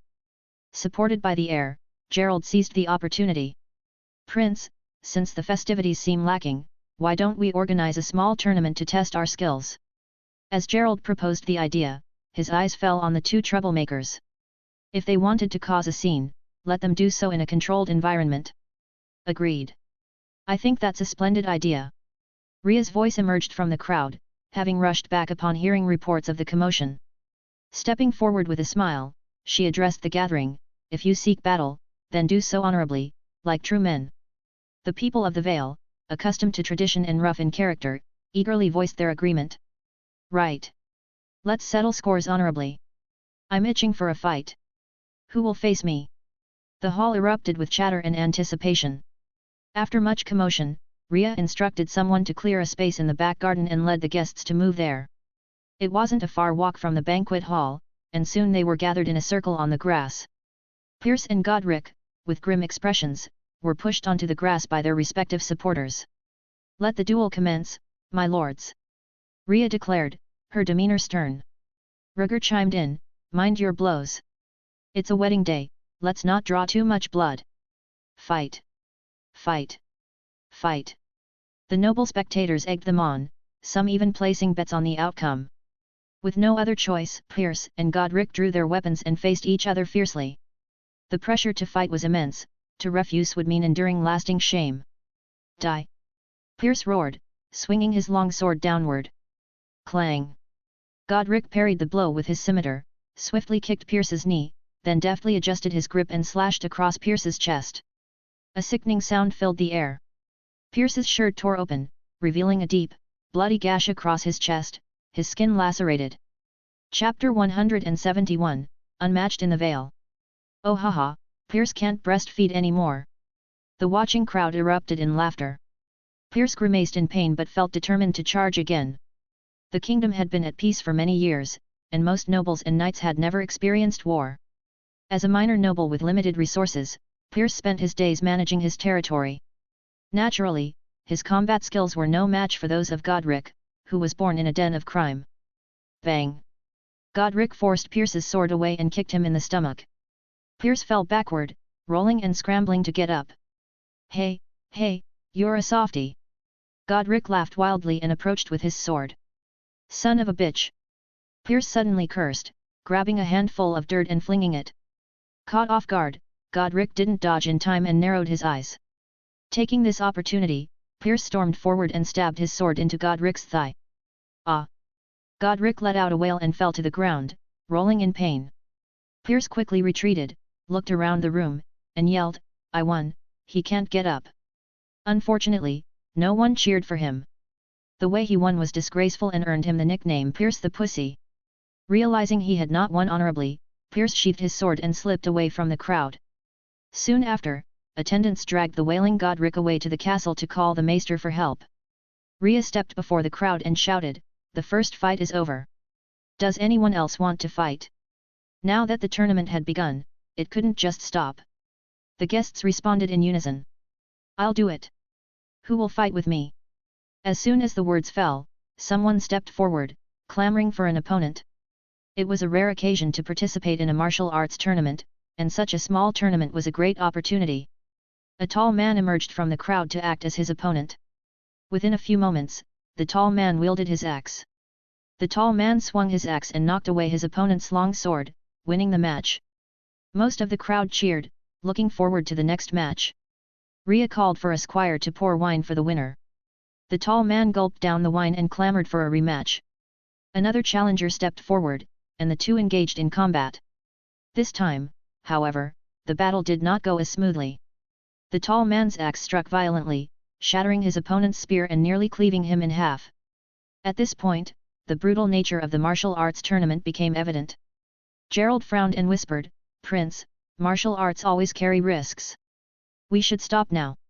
Today was a wedding, and while the initial trouble had been resolved, any deaths from the martial arts contest would be problematic. "Don't worry, I'll handle it," Rhaegar reassured him, patting his shoulder and walking to the center of the grassy field with a warm smile. "Prince, you want to compete too?" The tall man looked at the young prince with some hesitation. Rhaegar drew the dragon claw sword from his waist and declared loudly, "If you defeat me, this sword is yours." Having just parted with Rhaenyra, his spirits were high and his energy boundless. It was the perfect moment to exercise his muscles.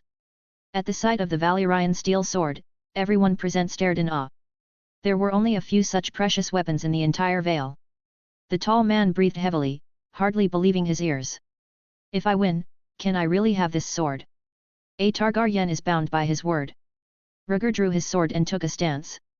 He had learned his swordsmanship from Syrio and had complete confidence in himself. "Good. Then I'll accept your challenge." The tall man laughed and swung his axe, charging forward. A Valyrian steel sword was a treasure that could be an heirloom for generations. As long as he controlled his strength and didn't hurt the prince, he could win this divine weapon. "Courage, I like it." Rhaegar felt no fear as the bear-like man rushed towards him, instead, he felt exhilarated. As the tall man closed in, he swung his axe down with force. Heavy weapons like axes didn't require fancy moves, just strength and precision. Clang! The sound of metal clashing rang out as Rhaegar stepped forward and moved to the side, his dragon claw sword slashing the back of the descending axe. In an instant, the axe flew out of the tall man's hand. Before the tall man could react, Rhaegar extended his arm, pressing the tip of his sword against his opponent's neck. "You lose." The tall man's body stiffened, his eyes widened, and he subconsciously swallowed hard. He hadn't even seen what happened before the tip of the sword was at his neck. "You win, Prince." Acknowledging both his inferior status and strength, the tall man honestly admitted defeat and retreated into the crowd, his face flushed with embarrassment. Rhaegar laughed, pointing his sword at the crowd of onlookers, and said arrogantly, "Is there anyone else who wants to challenge me? If you win, you can take this sword from my hand." He didn't know what had come over him. He just wanted to vent the excitement in his heart. The martial arts competitions of his youth had left a deep impression on him, and he wanted to relieve that excitement in this small arena. "I'll do it." A burly young man stepped forward, eyes glowing. "Lester Wainwood. I wish to compete with you." He was the heir of Iron and had been trained as a knight since childhood. "Strike, Lester." Rhaegar stepped forward, unable to stop smiling. Lester, also a swordsman, gripped his two-handed greatsword and attacked with great force. His assault was fierce, but Rhaegar maneuvered flexibly, waiting for the right moment to counterattack. A series of collisions echoed through the arena. The dragon claw sword followed the blade of the greatsword, and as Rhaegar's footsteps closed the distance, his sword grazed his opponent's neck. Lester continued his swinging motion, a thin trickle of blood oozing from a scar on his neck. "Your sword is quick, Prince," Lester said, frozen for a moment and disoriented as he admitted defeat. Rhaegar had only scratched his skin, but they both knew that if he could cut the skin, he could cut his artery. "Anyone else? Fight again." Rhaegar continued to invite challengers. Most retreated, realizing the prince's superior swordsmanship, but some still coveted the Valyrian steel sword. Within half an hour, Rhaegar had defeated 7 opponents in a row, each time hitting the mark. The defeated fighters couldn't even touch him, and the victory was decided in moments. His swordsmanship was characterized by speed and precision. Syrio had once said that Rhaegar's sword was so fast that one wouldn't feel the pain until the blood flowed. This fast sword allowed him to duel evenly with him. Syrio's sword art emphasized speed and flexibility, appearing light and slow but full of deadly opportunities. Rhaegar had to be faster and more agile to compete. "My lords, the tournament is not over yet. Does anyone still want to challenge me?" Rhaegar was in high spirits, opening his arms wide and looking around the crowd. The onlookers exchanged glances in disbelief and remained silent. The prince's swordsmanship was evident to all. Not only could he defeat his opponents, but he could also ensure they weren't seriously injured. With such skill, entering the arena would only bring shame. "Are we still going to let the prince fight?" Gerald stood beside Rhea and asked in a low voice. Rhaegar had sapped everyone's enthusiasm, giving them a good reason to end the fight. Rhea did not answer him. Her brown eyes were fixed on Rhaegar in the field, her heart swirling with memories. Watching Rhaegar's skillful swordplay, she thought of an old friend, Daemon Targaryen. Back then, Daemon had wielded the Dark Sister and displayed his prowess in a tournament at Runestone, defeating several knights of the Vale. It was because of Daemon's skill and elegance that she had married the young Daemon under the arrangement of Queen Ali's Anne. The untamed nature of uncle and nephew was exactly the same. Chapter 172, Jenny's Forbidden Glance. Second floor, balcony. Rhaenyra leaned against the railing, watching the fight in the back garden. "Rhaegar is still so playful," she remarked. "Very brave and skilled," Jeyne commented objectively beside her. Rhaenyra moved closer, caught a glimmer in Jeyne's eye, and laughed. "Are you going to be hanging out with Jessamine all the time?" "She and I are friends, soothing each other's souls," Jeyne replied lightly. Then she shifted the conversation, asking, "Do you intend to follow the Targaryen tradition?" Rhaenyra understood the implication and smiled. "Rhaegar will go for it." "Bless you," Jeyne said, lowering her eyes and picking up a glass of red wine. Rhaenyra sensed insincerity in her words. She watched Jeyne's demeanor closely, trying to discern her true feelings. Jeyne turned her head, looking at the silver-haired Rhaegar with envy in her eyes. "Jeyne," Rhaenyra called out. Jeyne looked over. "Have you ever farmed?" "That's a farmer's job." Rhaenyra continued, "Yes, I've never farmed either, but I've seen the farmers in the Crownlands do it." Jeyne looked puzzled, her eyes quizzical. Rhaenyra explained, "The farmer plants seeds in the spring, tends them diligently, waters and loosens the soil, and then harvests the grain in the fall." Under Jeyne's increasingly bewildered gaze, Rhaenyra became serious. "I've been with Rhaegar from the moment he was born. I've been there at every moment of his life.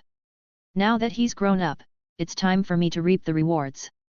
Lifting her glass from the table, Rhaenyra clinked it against Jeyne's. A crisp buzz echoed as Rhaenyra drank it all in one go, picked up Rhaegar's clothes, and strutted away. Suddenly, she realized that her only remaining best friend was not pure of heart. It made her wary. A gust of wind ruffled her hair, and Jeyne awoke from her thoughts. The bewildered expression vanished, replaced by a determined look. With Rhaenyra now out of sight behind the beaded curtains, Jeyne glanced up at the blue sky and the white clouds. The air carried a hint of summer warmth.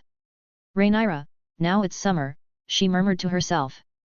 In the back garden, at the martial arts arena, the atmosphere froze as no one was left to fight Rhaegar. Gerald asked Rhea about it, but she was lost in her memories and remained silent for a long time. After much thought, Gerald sighed and decided to handle the situation himself. "Prince, your swordsmanship is unrivaled. I would like to ask you for a lesson," Gerald said, drawing his sword and walking towards Rhaegar in the center of the grass. Rhaegar smiled. "Gerald, you are the groom today. Do you want to join in as well? It's rare to see sword skills like yours." "I want to give it a try," Gerald replied, holding his sword with a resolute gaze. He wanted to test the prince's strength, much like he had wanted to test Daemon's. Very well, come on then, Rhaegar agreed, pleased with his persistence. Gerald charged forward, swinging his sword with the wildness characteristic of a knight of the Vale. The dragon claw rose, and their blades clashed, sending sparks flying. Rhaegar twisted, his sword sliding against Gerald's. Having watched several bouts, Gerald was familiar with the prince's fast sword. He quickly retracted his sword and slashed again. His movements were swift, his body full of force, and his two-handed sword cut through the air with a soft sound. Rhaegar took 2 steps back, feigning a flaw, and raised his sword to block the heavy chop.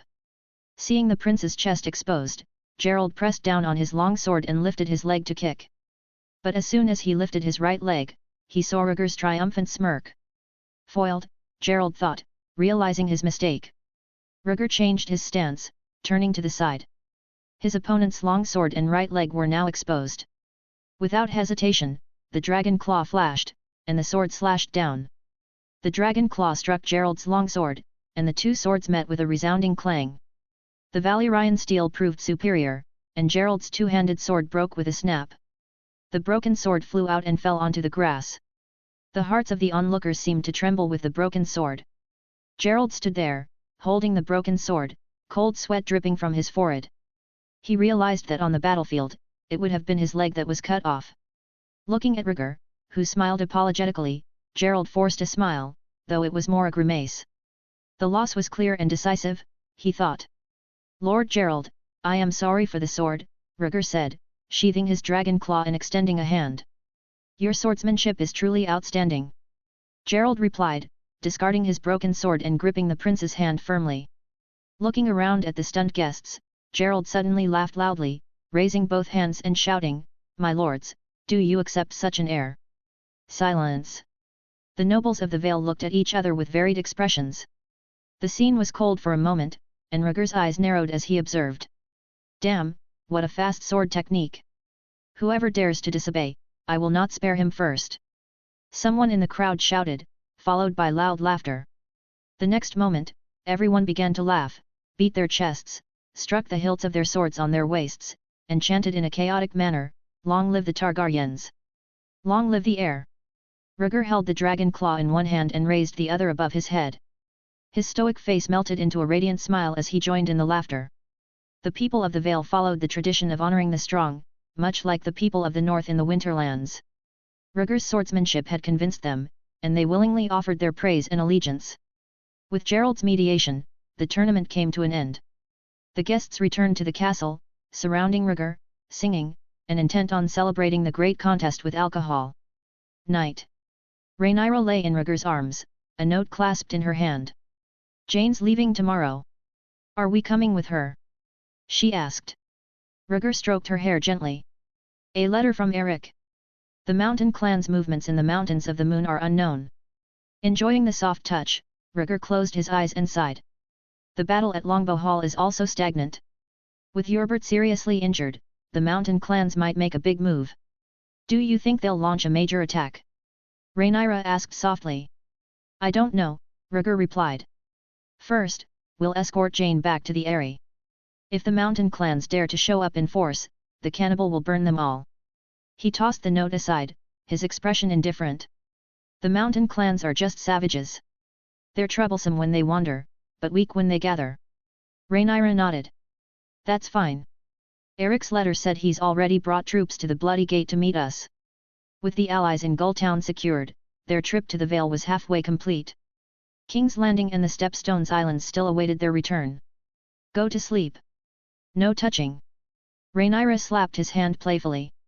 Rhaegar arched his back in dissatisfaction, burying his face deeper into the softness. Rhaenyra laughed in exasperation, wrapping her arms around his neck and rubbing it vigorously. This pig just couldn't get enough of it. Chapter 173, Black Wedding Eye. The following day. In the morning, 2 four-wheeled carriages were parked in the front yard of Runestone. Jeyne sat in one of them, waving goodbye to Rhea, who was there to see her off. Forgive me for not being able to stay until the wedding banquet is over, Rhea, Jeyne said. The wedding banquet isn't as important as the Eyrie, Rhea replied solemnly. I'm leaving now. The guests are still waiting for you, Jeyne said, drawing the curtains closed. Rhea gathered 50 guards and instructed them to escort Jeyne. Rhaenyra, seated in the other carriage, watched Rhaegar on his white horse outside. The horse stomped its front hooves impatiently. "We should ride a dragon. This is ridiculous." Rhaegar grumbled, clutching the horse's belly. "You should tell Jeyne that." "She refuses to ride a dragon," Rhaenyra replied with a grin. "Don't worry. The Eyrie is only a few days away. We'll be there soon." "Cannibal could make the trip from Runestone to the Eyrie in an hour," Rhaegar said, clearly frustrated. He hated wasting time on long journeys. "Accommodate Jeyne. She's a lady. She can't fall off the back of a dragon," Rhaenyra said, unfazed. She remembered how her father had forbidden her from riding dragons when she was younger. Every trip with him had been in a carriage. Rhaegar sighed, taking the reins and urging the white horse forward. He wished he could let Jeyne leave with just the guards so he wouldn't have to escort her himself. Gerald approached to bid them farewell. "Prince, the roads through the mountains of the moon are treacherous. Be cautious." "Don't worry," Rhaegar nodded. "You just got married yesterday. Spend more time with Lady Rhea." "I will," Gerald said, looking slightly shy as he thought about his new wife. He had had a wonderful night. After a brief farewell, the two carriages left Runestone, accompanied by the guards. Rhea, Gerald and a group of nobles from the Vale watched them off. Soon, the carriages disappeared from sight. "Let's go back," Gerald suggested. Rhea remarked casually, "Don't drink too much. You were so drunk last night. Be careful you don't die from drinking." "Drinking and dying is a real man's destiny," Gerald retorted with a grin, finding an excuse for his love of drinking. Rhea snorted and turned away, heading back. The master and guests had gone to see them off, leaving the castle quiet with only the servants remaining. In the castle cellar, the wooden door was closed, but rustling sounds came from within. A servant passing by to fetch wine stopped, staring at the door in disbelief. Thinking a mouse had gotten into the cellar, he approached the door, puzzled. Noon. The procession back to the Eyrie moved slowly. The Vale Road was dangerous, with only a single, treacherous mountain path available. To return to the Eyrie from Runestone, the group had two possible routes. One route followed the seashore, passing Iron Oaks and the Old Anchor before entering the interior of the Vale of Arryn. However, this path, close to Longbow Hall, had been abandoned. The second route led to Gulltown, where they could take a boat down the Bay of Crabs to the inn at the crossroads. From there, they would enter the Vale of Arryn through the Bloody Gate via the high road. This remote and flatter path was the one they chose. "Rhaegar, do you want to take a rest?" Rhaenyra asked, feeling uncomfortable after half a day of travel. Rhaegar looked up. The sun was high, and the temperature was rising. "Wait until we pass through the canyon ahead. We'll rest then," he replied.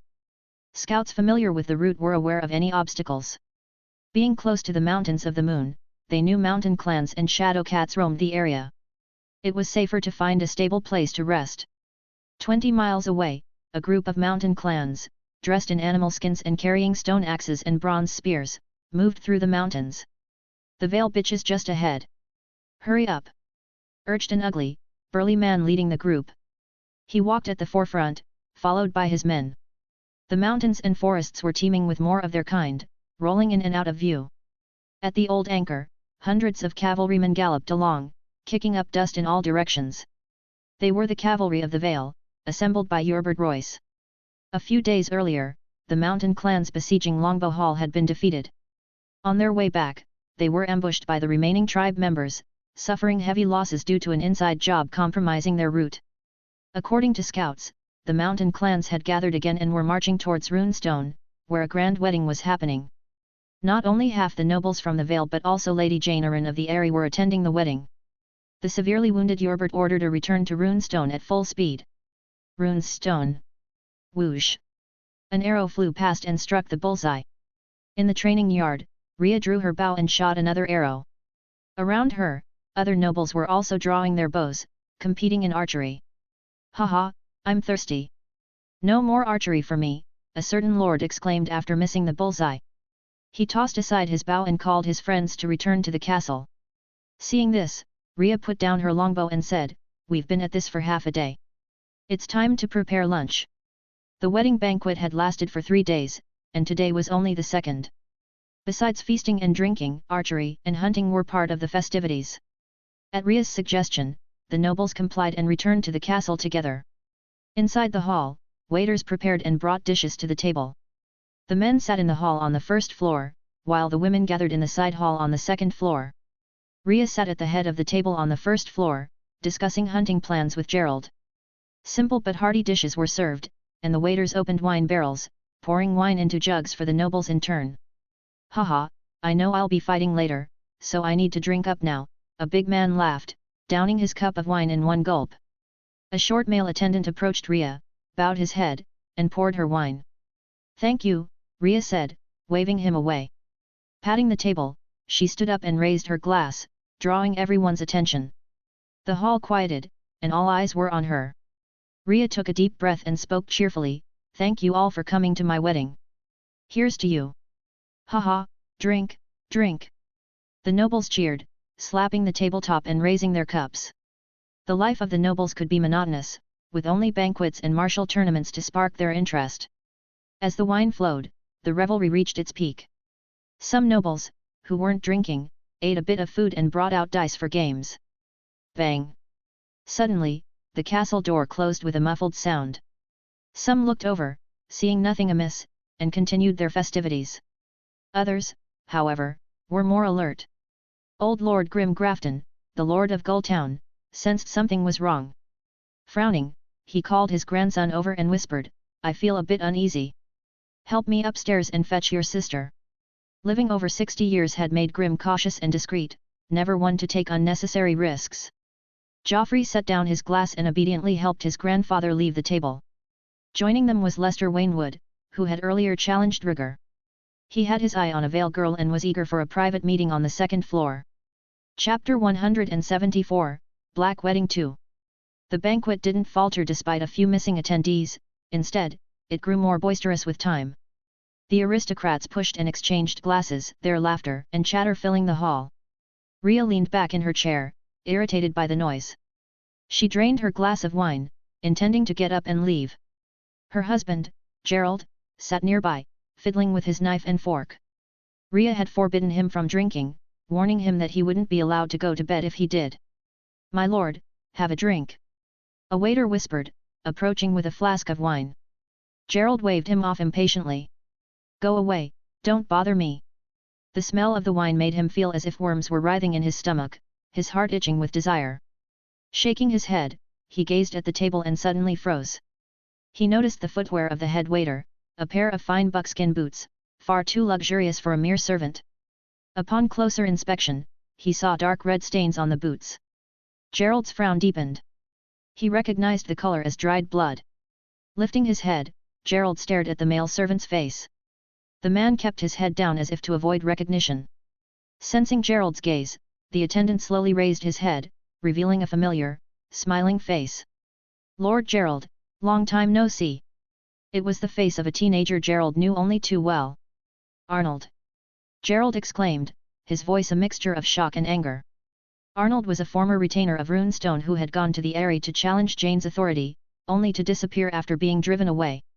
As Gerald called out his name, Arnold's smile turned grim, and he spun around to flee. Gerald shouted, "Guards! There's a traitor in the castle, catch him!" But no one responded. Suddenly, a middle-aged man with his feet on the table, drinking from a wine bottle, collapsed to the ground, his body limp. His neighbor nudged him, only to find black blood seeping from his mouth, emitting a thick, fishy odor. "Poison in the wine!" Someone bellowed, overturning the table in front of them. Panic erupted as nobles realized the danger, their revelry turning to chaos. Plop plop! As the shout echoed, a series of thuds followed. Black blood streamed from people's mouths as they collapsed to the ground, their necks contorted in death. Within moments, the hall was strewn with dozens of corpses.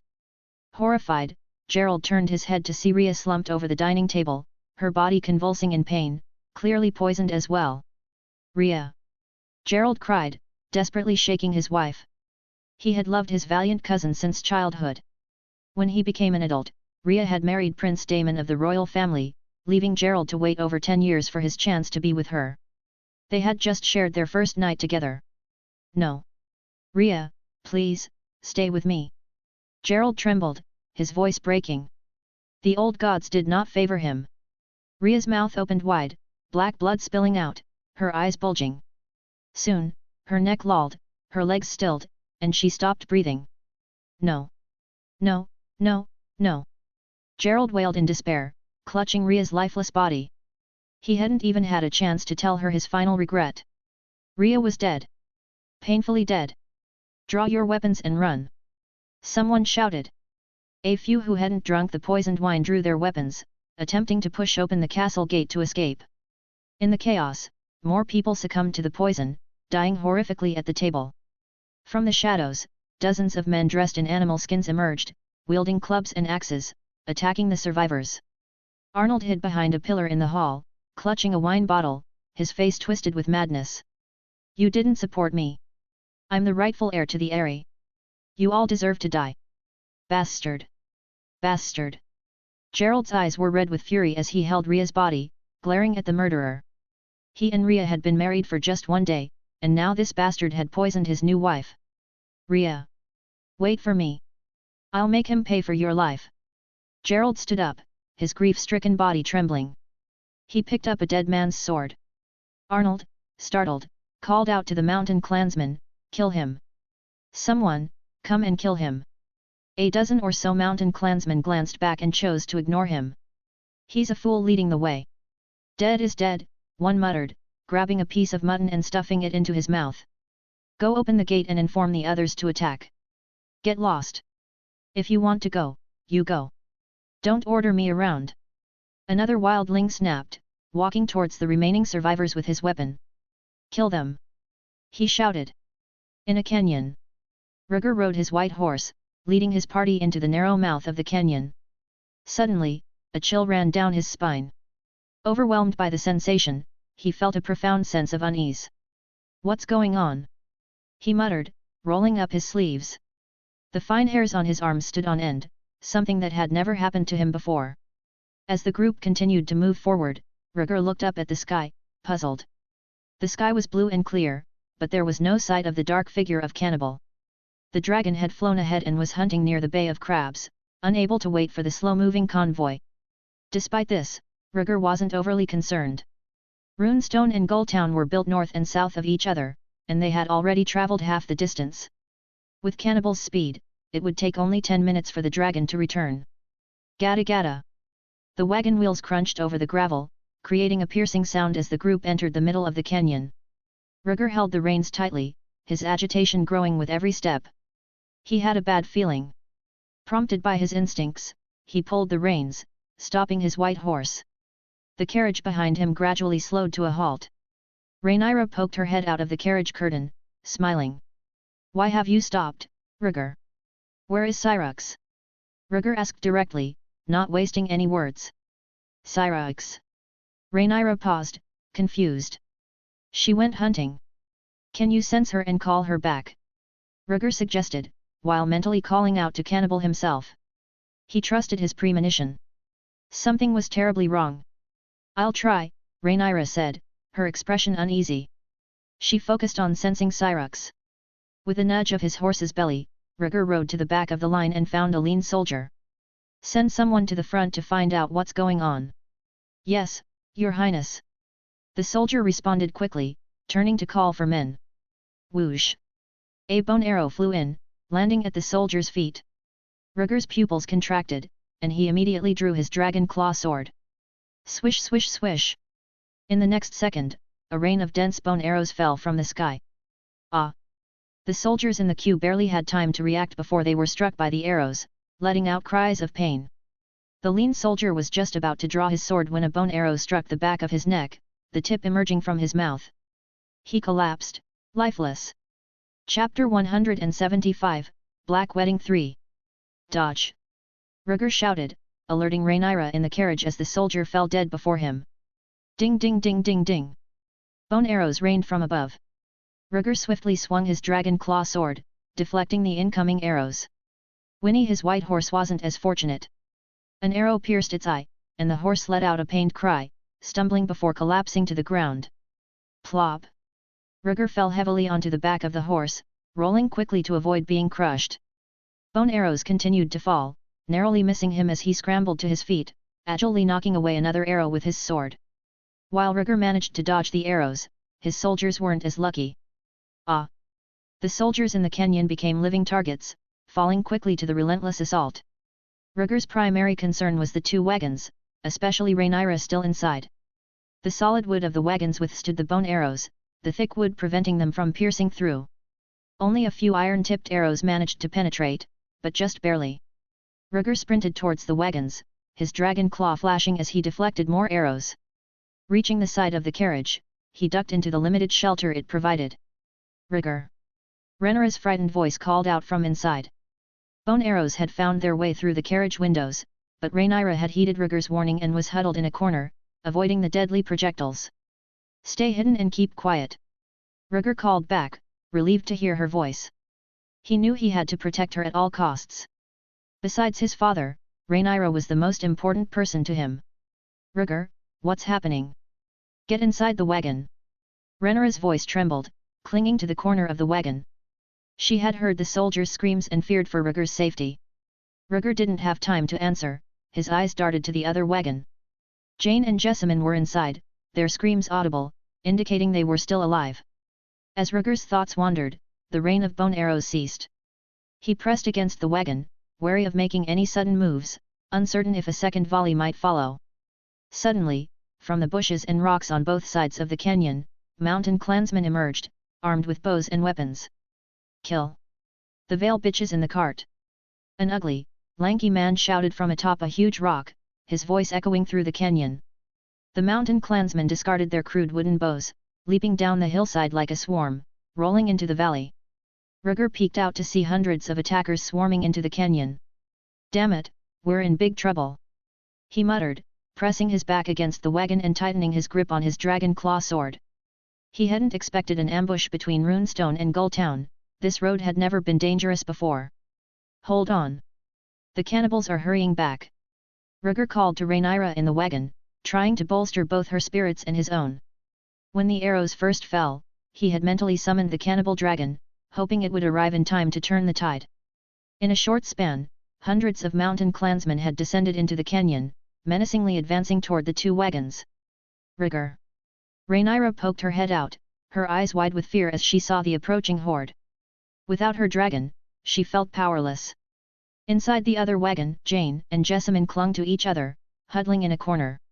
Jeyne's arm was pierced by an arrow, blood soaking through her sleeve. Mountain clans, we've been ambushed! Jeyne whispered, pulling back the corner of the curtain to glimpse the surrounding attackers, her fingers trembling. The sight of the mountain clansmen brought back haunting memories. Her father and brothers had perished in a similar ambush. Surround the wagons and kill the Vale bitch! The mountain clan's leader shouted. At his command, the attackers closed in on the two wagons, weapons drawn. In the face of this dire threat, Rhaegar made a swift decision and stepped out from behind the wagon. He needed to buy time, knowing that the cannibal dragon was only minutes away. Gripping his dragon claw sword tightly, Rhaegar stepped in front of the wagon, ready to defend those inside. The mountain clansmen, seeing only one young man standing against them, laughed heartily and tightened their circle. Stop! Rhaegar shouted, his voice cutting through the air. Blood surged through his veins as he prepared for the inevitable clash. No one heeded his command. The mountain clans continued their advance, treating him as nothing more than a minor obstacle. They believed one boy could easily be felled with a single swing of an axe. As Rhaegar advanced to meet them, his voice grew cold and resolute. I am Rhaegar Targaryen, heir to the throne. Stand down, or face the consequences. His declaration was met with derision. The mountain clans had slain many lords of the Vale and had always thrived in chaos and defiance. Rhaegar, listen to me. You can still escape. Rhaenyra's voice called from the wagon behind him, urging him to save himself while there was still a chance. Rhaegar didn't waver. His expression relaxed into calm determination as he faced the enemy. Behind him were Rhaenyra and Lady Jeyne. He would not abandon them. I am of true dragon blood, he murmured, raising his dragon claw sword to his eyes. The blade glinted with a deadly light. His father once asked him what the dragon's claw symbolized. His answer was simple: fearlessness. Now, he would embody that will. Kill him! The mountain clan's leader bellowed, pointing at Rhaegar. With a roar, the clansman charged. The gap between them closed rapidly, and Rhaegar could almost smell their rank odor. He slowed his breathing, tightened his grip on the sword hilt, and waited for the right moment. "I'm going to chop off your white-haired head," one clansman yelled, swinging a stone axe at him. Rhaegar sidestepped, swinging his sword in a fluid motion, and decapitated the attacker. The head rolled away as more clansmen lunged at him with their weapons. In an instant, Rhaegar was surrounded. He thrust his sword through one man's throat, then pivoted to slice another's neck. Blood sprayed in all directions. The clansmen cursed and attacked with stone axes, spears, and mallets. Rhaegar moved with practiced precision, each stroke of his sword finding its mark. He was relentless, his movements becoming a blur of steel and blood. "Get away! I won't die in a place like this!" he roared, cutting down another attacker. He fought with increasing ferocity, his will unbreakable. More wildlings joined the fray, encircling him with layers of bodies. The fallen corpses piled up, limiting his movement. The air was thick with the stench of blood. Rhaegar's pale skin turned crimson as he continued to fight, his body radiating heat. Chapter 176, Bloodline Awakening Pyromancer. Rhaegar's sword opened the enemy's belly, and intestines spilled out with a sickening gurgle. Blood splattered across his face, coloring his purple eyes with a touch of scarlet. His chest heaved, his breath hot and heavy, distorting the air around him. Whoosh! A dark arrow descended from the sky, piercing his left shoulder with tremendous force. Rhaegar staggered, glancing up to see the mountain clan's leader on the canyon ridge, holding a curved bow. Pfft! A bronze spear struck from behind, piercing through his back and out his stomach. Searing pain shot through him as blood flowed from the wound. Rhaegar turned and decapitated the sneak attacker with a swift strike of his sword. Hat! Blood dripped from the corner of his mouth, and Rhaegar's body trembled slightly. Despite the wounds, he felt no pain. His mind was clearer than ever, and his body surged with newfound strength. He sliced through the spear shaft protruding from his abdomen.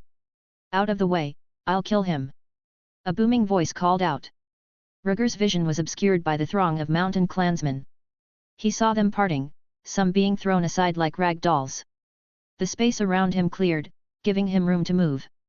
Through blood-stained hair, Rhaegar saw a massive figure charging towards him.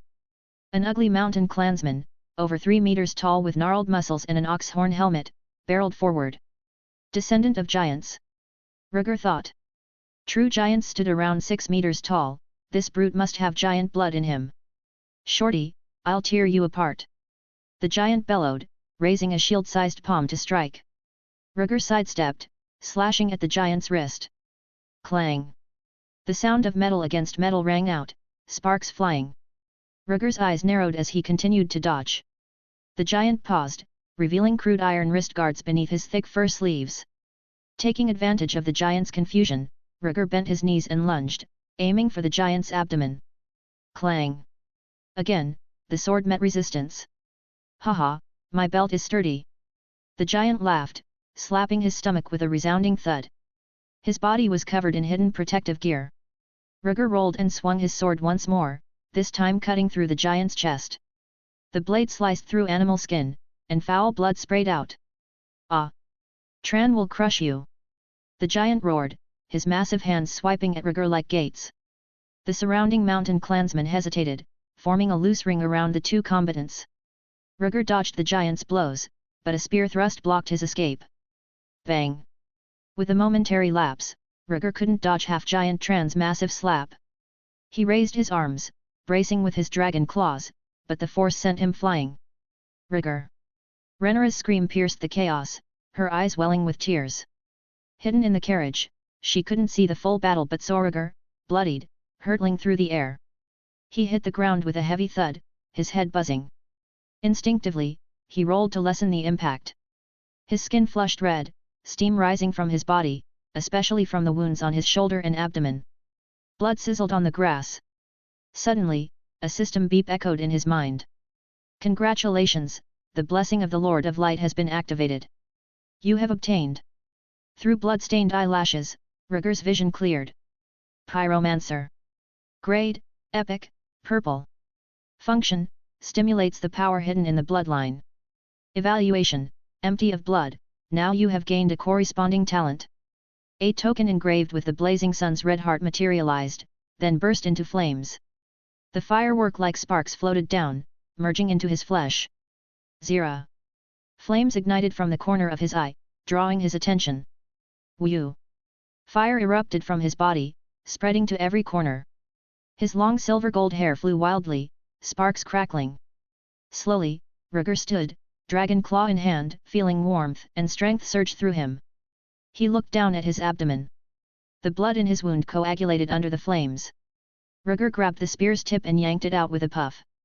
Blood spurted, quickly igniting, as the flames converged on the wound, sealing it. He repeated the process with the arrow in his shoulder, his mind racing. Realization dawned as he called the system panel. Rhaegar Targaryen. Talent, Dreamer, Gold, Pyromancer, Purple, Longevity, Green. Bloodline, Ancient Valyrian Dragon Lord, plus 42%. Skills, Sword Mastery, Spear Mastery, Old Valyrian Language Proficiency. Relics, Blood and Fire, True Dragon's Blood, Dreamscape. Evaluation, Ancient bloodlines are awakened, and powerful gifts are born. The Dragon Lord's bloodline is purified. Have I become a pyromancer? Rhaegar muttered, puzzled. His bloodline purity had been stuck for years, unable to cross 40%. Now, as a pyromancer, his bloodline had advanced. Or perhaps, it was the purification of his bloodline that made him a pyromancer. The two elements complemented each other. Contemplating for a moment, Rhaegar gripped the blade of his dragon claw tightly and drew it across his palm. A stabbing sound, his palm cut, and blood-stained dragon claw. Instantly, the blade burst into flames, the unique water wave pattern of Valyrian steel seeming to come alive, rippling slightly. Fire! Flames are burning on his body.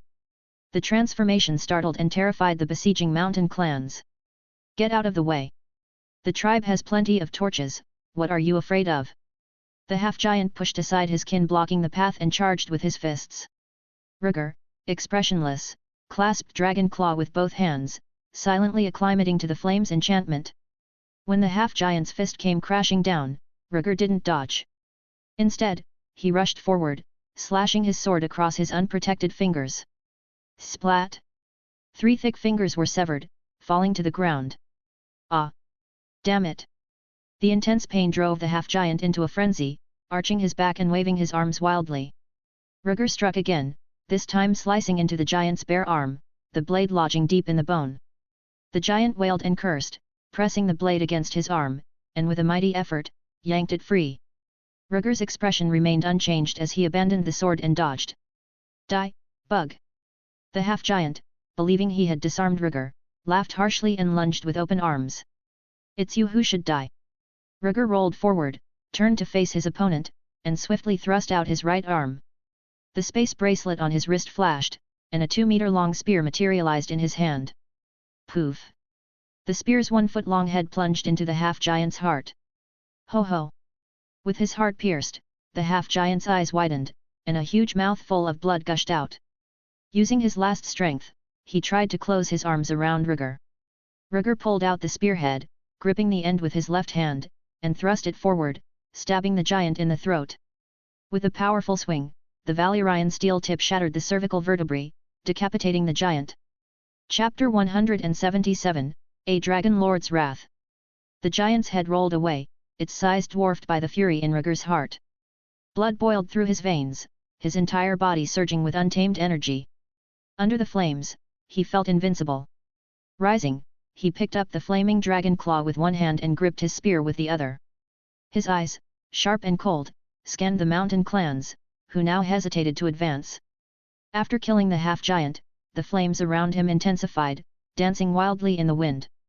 Rhaegar advanced toward the gathered mountain clans, his arms spread wide, head held high, and bellowed. Come on! Kill me! Kill a dragon lord! Fear gripped the mountain clans as they stared at the fire-wreathed silver-haired boy. Continuing forward, Rhaegar pointed his spear at them, his voice booming, I am Rhaegar Targaryen. I am Rhaegar Targaryen. Who dares to take my life? His voice echoed through the Vale, reaching every ear. At this moment, he was fearless. With the bloodline of the Dragon Lord and the talent of a pyromancer, he was no ordinary human being. The mountain clans retreated further, pushing and shoving each other, none daring to be the first to attack. A young man engulfed in flames had slain the strongest descendant of giants in the Vale, a spectacle that transcended their comprehension.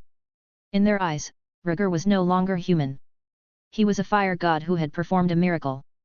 Up in the canyon, the mountain clan's leader, eyes wide with disbelief, shouted frantically, "Kill him! He's exhausted, kill him!" He had met the flame witch of the tribe and knew the will of the god of flame.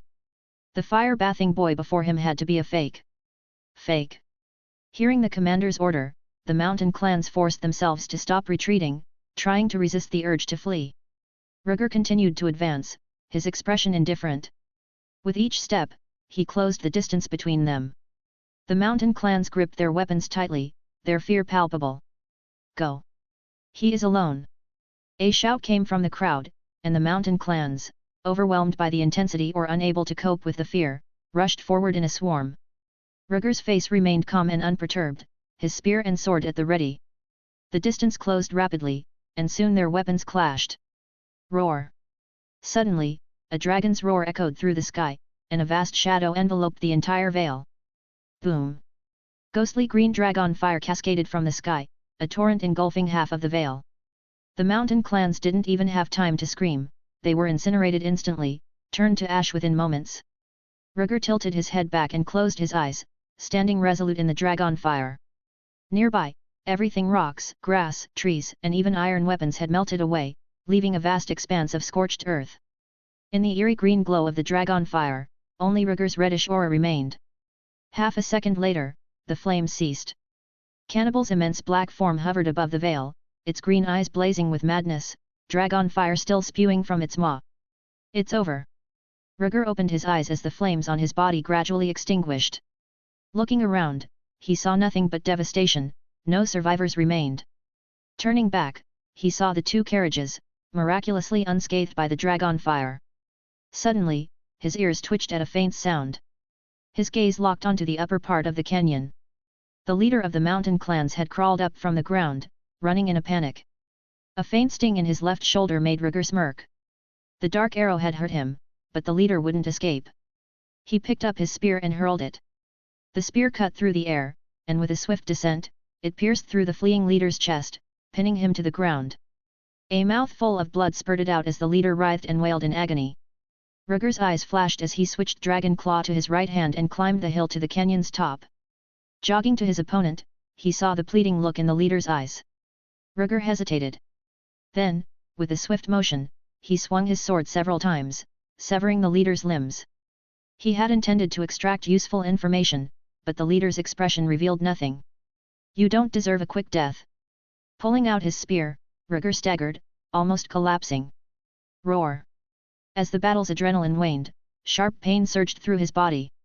Rhaegar sucked in a breath, his mouth twitching from the agony. It hurt too much. Especially the wound in his lower abdomen, as if someone had yanked out his intestines, cleaned them, and stuffed them back in. Roar! Cannibal swooped down, his wings casting a shadow over the land as he descended, his body blocking out the sunlight. Sniffing the air, it detected the scent of blood as Rhaegar's wounds pulsed, blood gushing forth without the support of flames. Rhaegar! Rhaenyra's panicked scream pierced the air.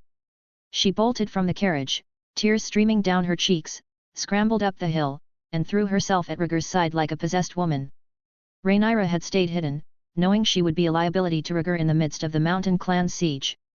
But with Cannibal's return, she was overwhelmed with relief and rushed to her brother's side. "Oh, your wound!" Rhaenyra covered her mouth, tears flowing freely as she examined the heavily bleeding wound, her heart breaking at the sight. This was the brother she'd raised since childhood, their bond deeper than blood. Suddenly, she thought of something. "Rhaegar, bear with it." Gritting her teeth, Rhaenyra tore at the fabric of her skirt, hastily wrapped her arms around Rhaegar's waist, and clumsily fashioned a bandage to stop the bleeding. Rhaenyra grimaced, sweat beading her forehead as she supported Rhaegar's weight against her body as his legs gave out. The wound was severe and he couldn't use his waist. "Just a little longer, we need to stop the bleeding," she murmured, her eyes brimming with tears as she worked frantically. "We need to leave," Rhaegar rasped, enduring the pain as he leaned heavily against Rhaenyra's shoulder. He hadn't felt the extent of his injuries during the battle, but now the pain was searing. "We can't go to Eyrie," it's too far, he continued, his voice strained. Back to Runestone. It's risky, but we have no choice. Rhaenyra's heart skipped a beat. But what if there's a traitor in Runestone? We must risk it, Rhaegar insisted. The mountain clans may have only sent a fraction of their forces. The rest could be waiting in Runestone. Runestone housed many of the Vale's nobles. If it fell to the mountain clans, chaos would ensue. Rhaenyra hesitated, fearing the danger. Gulltown. Not safe either, Rhaegar replied. Runestone it is. We'll rally the nobles and prepare for the worst. Okay, Rhaenyra nodded, resigned. Let's get you on Cannibal. With great effort, they helped Rhaegar onto Cannibal's back, the dragon obediently lowering itself for its rider. Chapter 178, Cannibal's Wrath. Rhaenyra, I'm here to help you. Jeyne's hoarse voice rang out.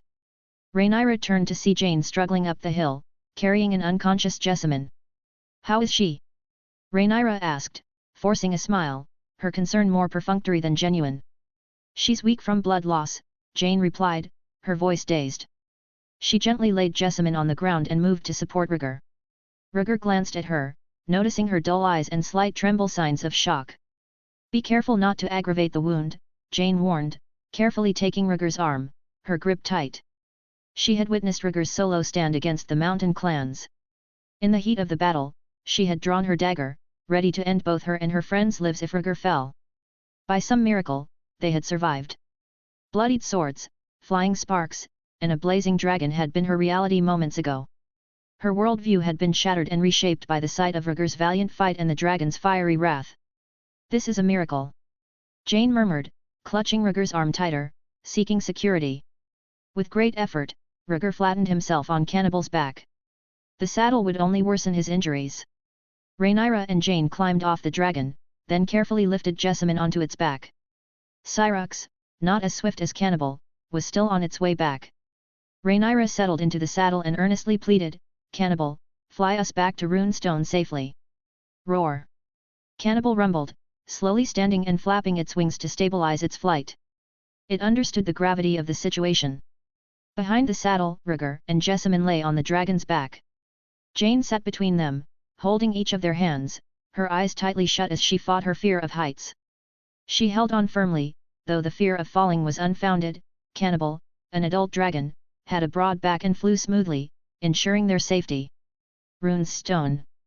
The outer walls of the castle stood firmly shut. Soldiers atop the battlements drew their bows, loosing arrows and hurling logs and stones down upon the attackers. Below, clusters of mountain clansmen swarmed together, their crude ladders and siege wagons crashing chaotically against the city gates. Don't stop the rolling logs. Bring up the oil. Bellowed Gerald, clad in iron armor, commanding the battle from the city gate. Lord Gerald, we're running out of soldiers at the gates. Lester Wainwood arrived breathless, panic evident in his eyes. Send a team to reinforce them, now. Gerald's face was smeared with blood as he shouted orders. An hour earlier, most of the guests at the wedding banquet had died from poisoning. Amid the chaos, a dozen mountain clansmen infiltrated the castle through a secret passage, intending to kill the survivors. Fortunately, Gerald and a few other Vale knights held their ground, fighting the intruders to a standstill. Lester and Joffrey, positioned on the second floor, provided critical support, helping to repel the attackers. However, their relief was short-lived. A large force of mountain clansmen appeared outside Runestone City, forcing the soldiers to immediately shut the gates and prepare for a siege. Despite heavy casualties, the mountain clansmen persisted in their relentless assault. Gerald grabbed a messenger, his voice tense with urgency. Did the raven carrying our plea for help to Gulltown get out? Gulltown, the closest and most powerful town, was their best hope for reinforcements. The Lord of Gulltown and his family were also present in Runestone, ensuring that any message would be quickly acted upon. The raven has flown out, my lord, the messenger confirmed. Relieved, Gerald released the man. The Royce House of Runestone was among the most powerful in the Vale. The city's walls were as robust as a fortress, and they commanded hundreds of cavalry and 3,000 soldiers. However, with half their forces transferred to support Longbow Hall, only about 1,000 soldiers remained in Runestone. Outside the city, the mountain clansmen's assault was unrelenting. The sheer number of attackers stretched as far as the eye could see. Gerald had just experienced the agony of losing his wife, and now, for the first time, he found himself commanding a large-scale battle. His heart was heavy with unease. The siege wagons ground to a halt at the city gates, their hammers pounding repeatedly against the doors. Soldiers on the walls poured oil and shot arrows in mercilessly. The oil ignited instantly, engulfing the siege wagons and the surrounding mountain clansmen in flames. Screams of agony echoed through the battlefield, mingling with the acrid scent of blood and burning flesh. Attack! Climb the walls! A burly, disfigured man shouted as he climbed a ladder, urging his fellow tribesmen to follow. This was she, the eldest son of the Stone Crows tribe's patriarch. His two younger brothers had been sent on another mission. Despite the defenders' best efforts, the sheer number of mountain clansmen proved overwhelming. Logs and stones rained down from the walls, and oil fires blazed, but the attackers continued to climb. The walls of Runestone, only 7 or 8 meters high, allowed a few determined invaders to slip through the defenses. Kill! Gerald drew his sword and slashed at the mountain clansmen who managed to breach the walls. But no matter how quickly he moved, he couldn't prevent more from scaling the fortifications. Soon, more than a dozen mountain clansmen had reached the top, killing soldiers and causing chaos. Shocked and desperate, Gerald rallied his troops to defend the city. Suddenly, a dragon roar echoed from the distance, silencing the battlefield as all eyes turned to the sky. A pitch-black dragon burst through the clouds and swooped down on Runestone. Its ghostly green flames scorched the battlefield, leaving screams of agony in its wake. Another dragon, golden and majestic, followed close behind, unleashing its own torrent of golden fire. No! What kind of monsters are they? Run! The sight of the dragon's fury sent the mountain clansmen into a panic, abandoning their weapons and fleeing in terror. Burn them all! Rhaenyra, sitting on Cannibal's back, her face contorted with rage, commanded the dragon to unleash its fire. The two dragons, one black and one gold, circled above the battlefield, their flames crisscrossing in a devastating pattern. The mountain clansmen, packed tightly on the ground, were incinerated en masse. Rhaenyra, consumed by vengeance, pursued them relentlessly.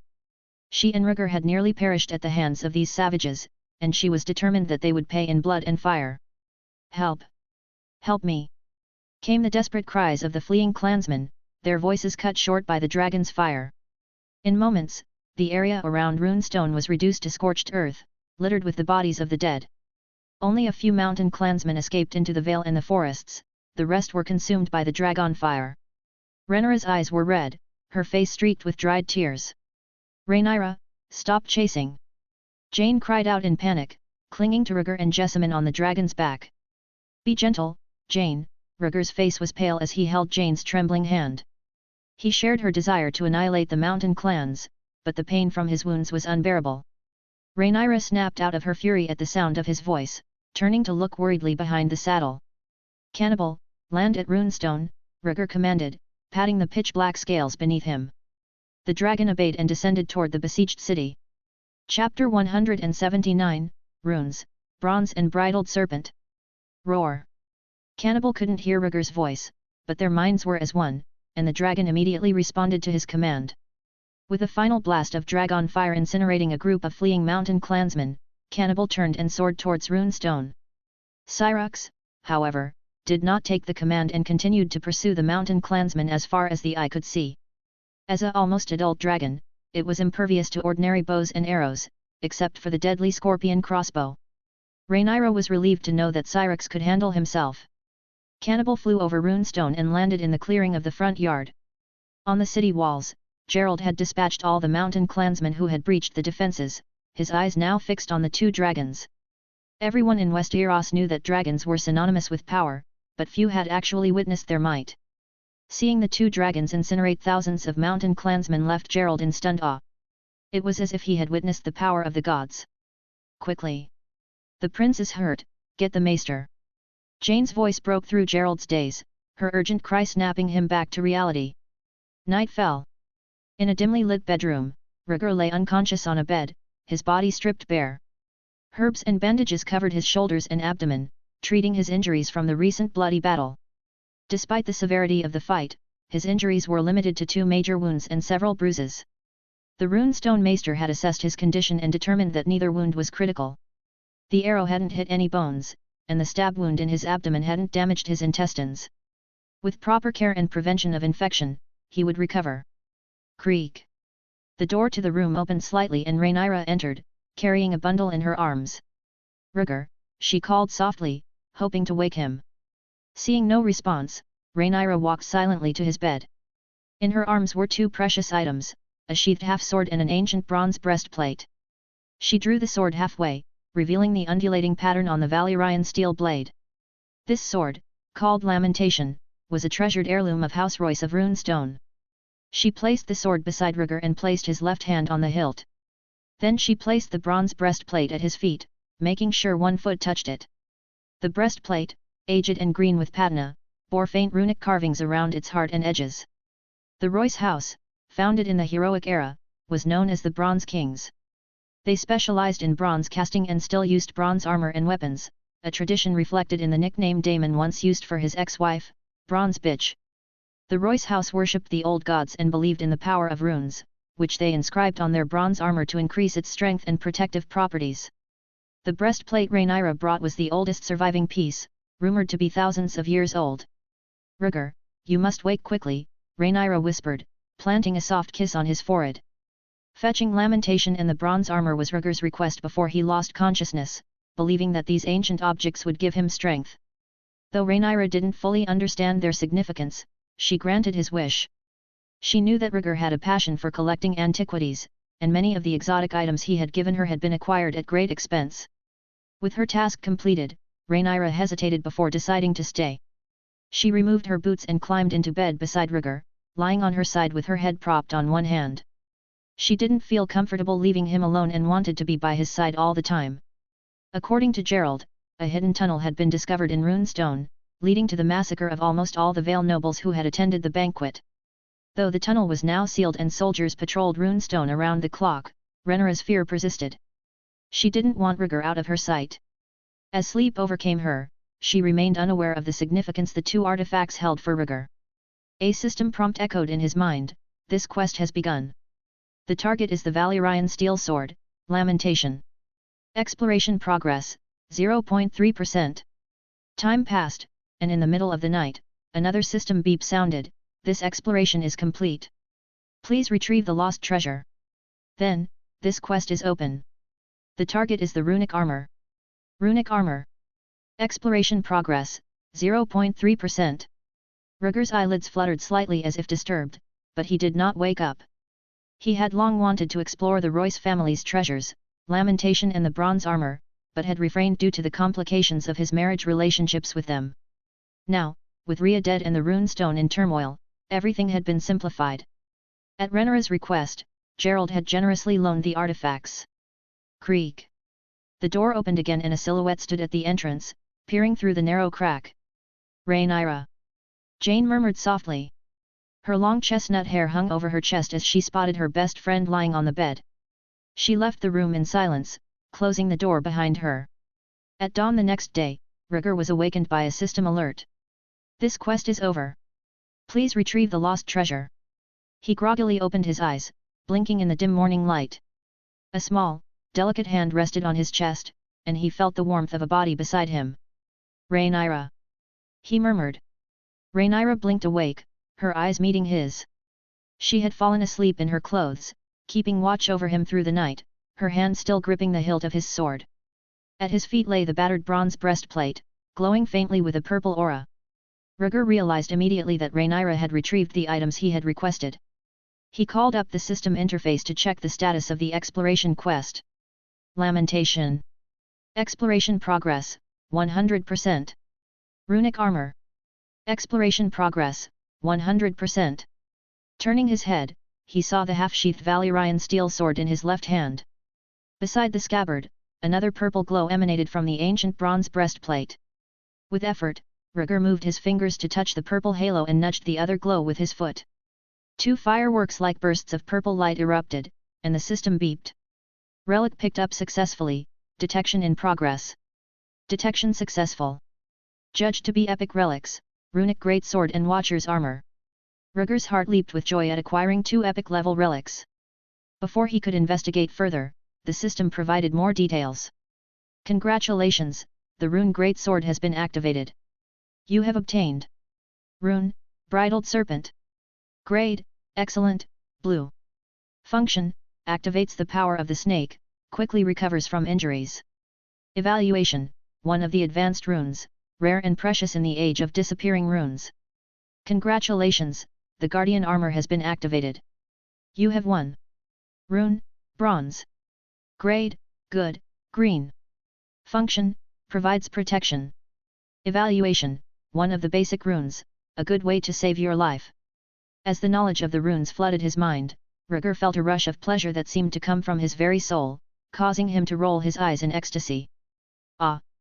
A sudden, mournful cry pierced the morning air and echoed through Runestone. The voice was young and filled with terror. Chapter 180, The Serpent's Ability. The screams continued, though the thick stone walls of the castle muffled the sound, making it faint in the bedroom. Rhaegar lay there, absorbing the knowledge from the two runes, his breath quickening. The infusion of such knowledge was intoxicating, almost addictive.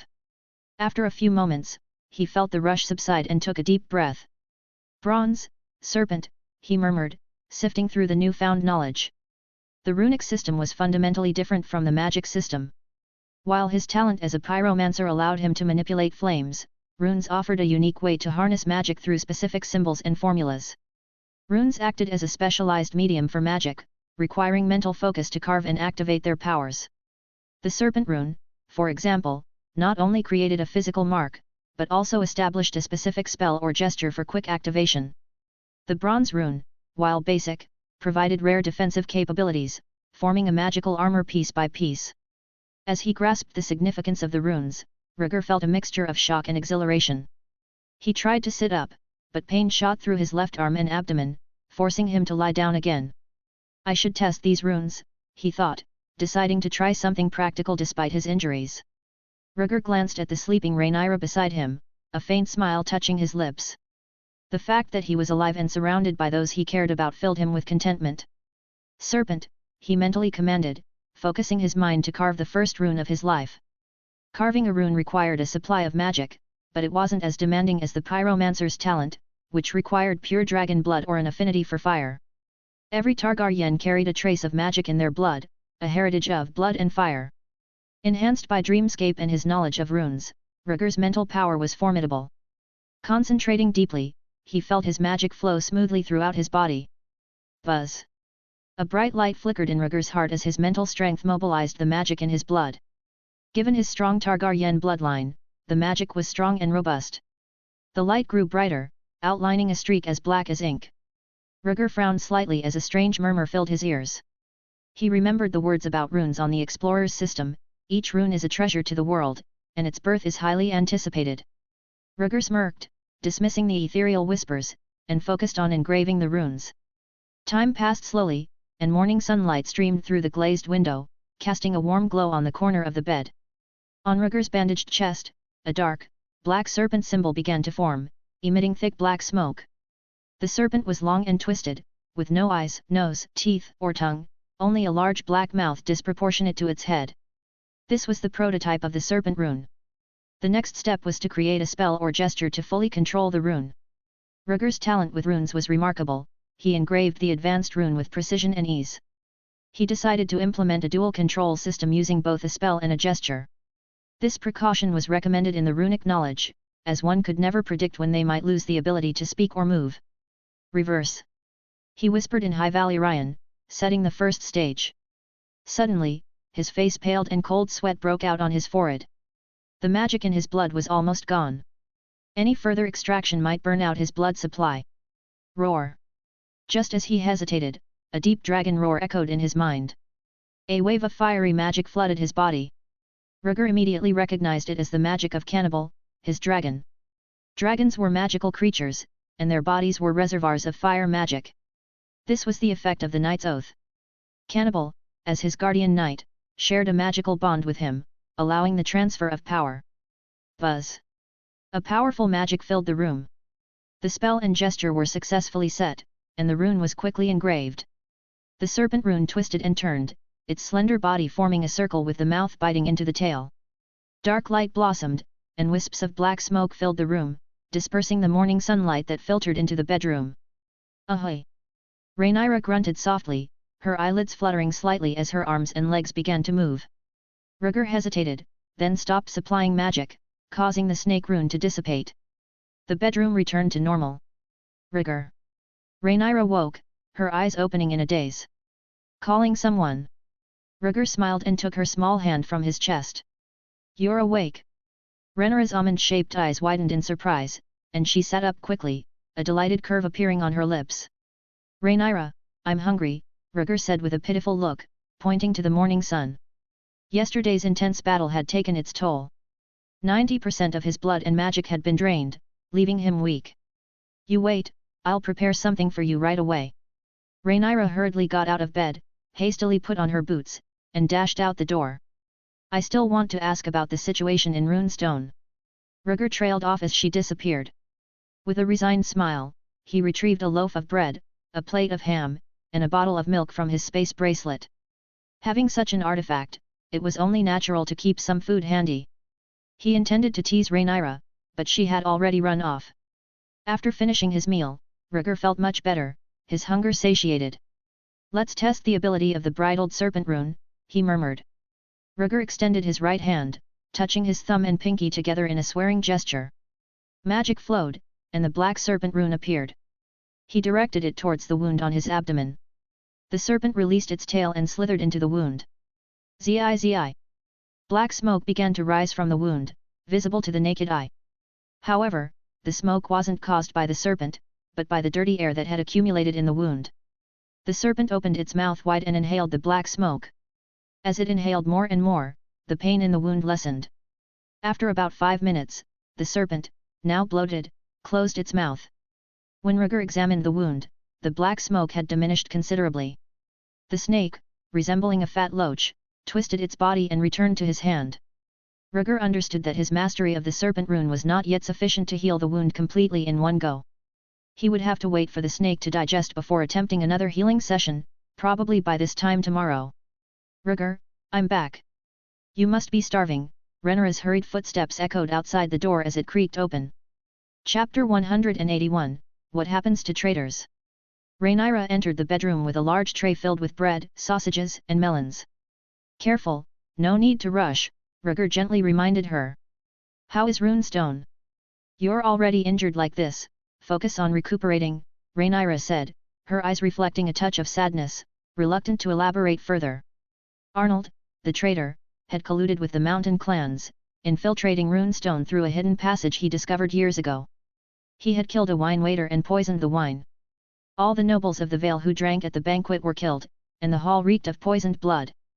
The wedding ceremony had turned into a funeral. There was no greater tragedy than this. Rhaegar, noting her demeanor, realized the situation in Runestone was dire. After a moment of silence, he began eating. Even the heir and the lady of the Eyrie had barely survived an ambush. The defenseless nobles stood no chance. After finishing his meal, Rhaegar wiped his mouth with a handkerchief and asked, I heard someone screaming in agony this morning. Was it a captured member of the mountain clan? It's Arnold, Rhaenyra said, lowering her head. She had seen him being tortured when she went to fetch food. The mountain clan members who infiltrated Runestone had been killed on the spot. Arnold had been captured alive by Gerald and was now being tortured. Rhaegar's expression grew somber as he grasped the full extent of the betrayal. Rhaenyra, find a wheelchair and push me out, he requested. He wanted to see Arnold himself and witness his suffering. You're seriously injured. The maester said you need to rest for at least half a month, Rhaenyra insisted, her tone firm. Rhaegar had been stabbed in the back, leaving a gaping wound. Even though it had been bandaged, there was still a risk of infection and inflammation. In the underdeveloped Westeros, an inflamed wound could mean death. Ignoring her, Rhaegar supported himself with his right hand and slowly sat up. The serpent rune had healed part of his wound, making it manageable. Rhaegar. You're so stubborn, Rhaenyra exclaimed, rushing to support him, letting him lean into her arms. I'm fine, the flames give me strength, Rhaegar reassured her, feeling the soft touch of her back. He smiled confidently. Rhaenyra, watching him closely, hesitated and then asked, Did you have fire burning on you yesterday? Rhaegar nuzzled her neck and laughed.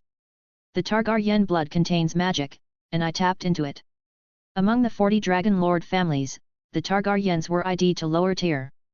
They had few dragons and limited knowledge, offering little help to their descendants. Rhaegar's generation knew only dragon riding and had never seen magic. Aegon the Conqueror may have known something, but he left behind only the Song of Ice and Fire. He didn't leave any valuable knowledge. Rhaenyra, intrigued, gently ran her hand over Rhaegar's skin. "Can I learn?" "Hardly," Rhaegar replied honestly. His bloodline purity was only 5% initially. Even if it increased as he grew, it would be around 10% at most. Rhaenyra was 7 when she tamed a dragon, which is good, but her talent should be less than 40%. Becoming a pyromancer is almost impossible. Rhaenyra looked down, disappointed. She had hoped she could learn magic too. "But," Rhaegar continued, changing his tone, "I found a new kind of magic. Once I'm familiar with it, I can teach you." He was referring to runes. Learning and utilizing runes required 2 things, mental power and magic.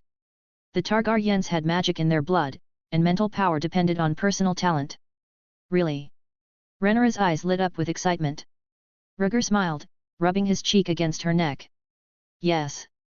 During the old Valyrian period, the Targaryens' magical inheritance included blood sorcery and pyromancy. This knowledge had been lost or never possessed by the Targaryens. Rune power would become the Targaryens' greatest reliance after dragons. At noon, Rhaenyra slowly pushed Rhaegar out of the castle, leaning on a wheelchair. The sunlight was bright and blinding, so Rhaegar raised his hand to shield his eyes and looked around. In the front yard of the castle, a newly erected 3-meter-tall cross stood, with a bloodied figure tied to it. "Prince!" The yard was crowded, and the blood-stained Gerald was the first to spot Rhaegar. Gerald approached quickly, his face showing concern. "Prince, you're badly injured. This is not helping your recovery." Rhaegar dismissed the worry with a wave. "Lord Gerald, is that Arnold?" The figure on the cross was a chestnut-haired teenager, covered in whip marks and barely conscious. "Yes, Prince," Gerald confirmed, his eyes filled with resentment. "Find a healer to keep him alive," Rhaegar said calmly. "Why?" Gerald reacted sharply. Rhaegar met his gaze steadily. "Have you heard of the Bolton house?" "A large family in the north, often at war with the Starks," Gerald replied, puzzled. "The Boltons have a cruel tradition," Rhaegar continued, his tone dark. Gerald pondered this, understanding dawning slowly. "Arnold's crimes are unforgivable. Don't let him die too quickly," Rhaegar commanded, tapping his fingers on the solid wood armrests of the wheelchair. "Flay him alive." Gerald's face tightened, momentarily speechless. "I'll give you 3 days," Rhaegar instructed coldly. "The first day, below the calf. The second day, below the thigh. The third day, below the neck." He looked at Arnold's figure thoughtfully. "Remember to give him milk of the poppy." Rhaegar didn't fully understand his own emotions as he spoke, but the stabbing pain in his belly and shoulder told him Arnold deserved this fate. Gerald, visibly gulping, stepped back. He had planned to torture Arnold before hanging him, but he approved of the prince's more severe proposal. Gerald hurried off to relay the orders to the executioner. "Rhaegar, flaying is forbidden," Rhaenyra whispered, holding onto the wheelchair. Even the Bolton house had banned flaying, and she didn't want Rhaegar to be known for cruelty. "It doesn't matter." Rhaegar waved her off, indifferent. The rebellion of the mountain clans and certain Vale clans was irrelevant, he simply wanted Arnold to suffer. Perhaps it would serve as an example, but that was secondary. When he faced the mountain clans alone, Rhaegar did not expect to survive. He only wanted to fight until the cannibals returned, to at least ensure Rhaenyra's survival. But as arrows and spears pierced his body, Rhaegar's will to live grew. He wanted to live and kill those who had wronged him. Arnold was the first, but not the last. Suddenly, a horn sounded from the city walls, echoing across Runestone. A messenger shouted, "The Knights of the Vale have returned. Shall we open the gates?" Chapter 182, Knights of the Vale capturing the rebels. The sound of the horn startled all of Runestone. Gerald quickly led his men to the walls, while a pale-faced Jeyne emerged from the castle, her spirits high despite her concern. "Rhaegar, are you all right?" Jeyne asked, crouching beside the wheelchair with concern in her eyes. "I'm fine," Rhaegar replied with a small smile. "My life is too precious for the old and new gods to take now." Jeyne smiled and rested her head on his hand. "You have a hole in your stomach, but you're still full of talk. Rhaenyra frowned slightly at their exchange but then diverted the conversation. How's Jessamine? Jeyne's smile faded, replaced by worry. She had a sudden fever last night. The maester said it's a wound infection. Don't worry, she'll pull through, Rhaenyra reassured softly, her face changing to reflect her concern. Jeyne forced a smile, clutching Rhaegar's hand on the armrest. He glanced at her and gently withdrew his hand. The family flower is still not ready to be picked, and the wild flower is better left alone.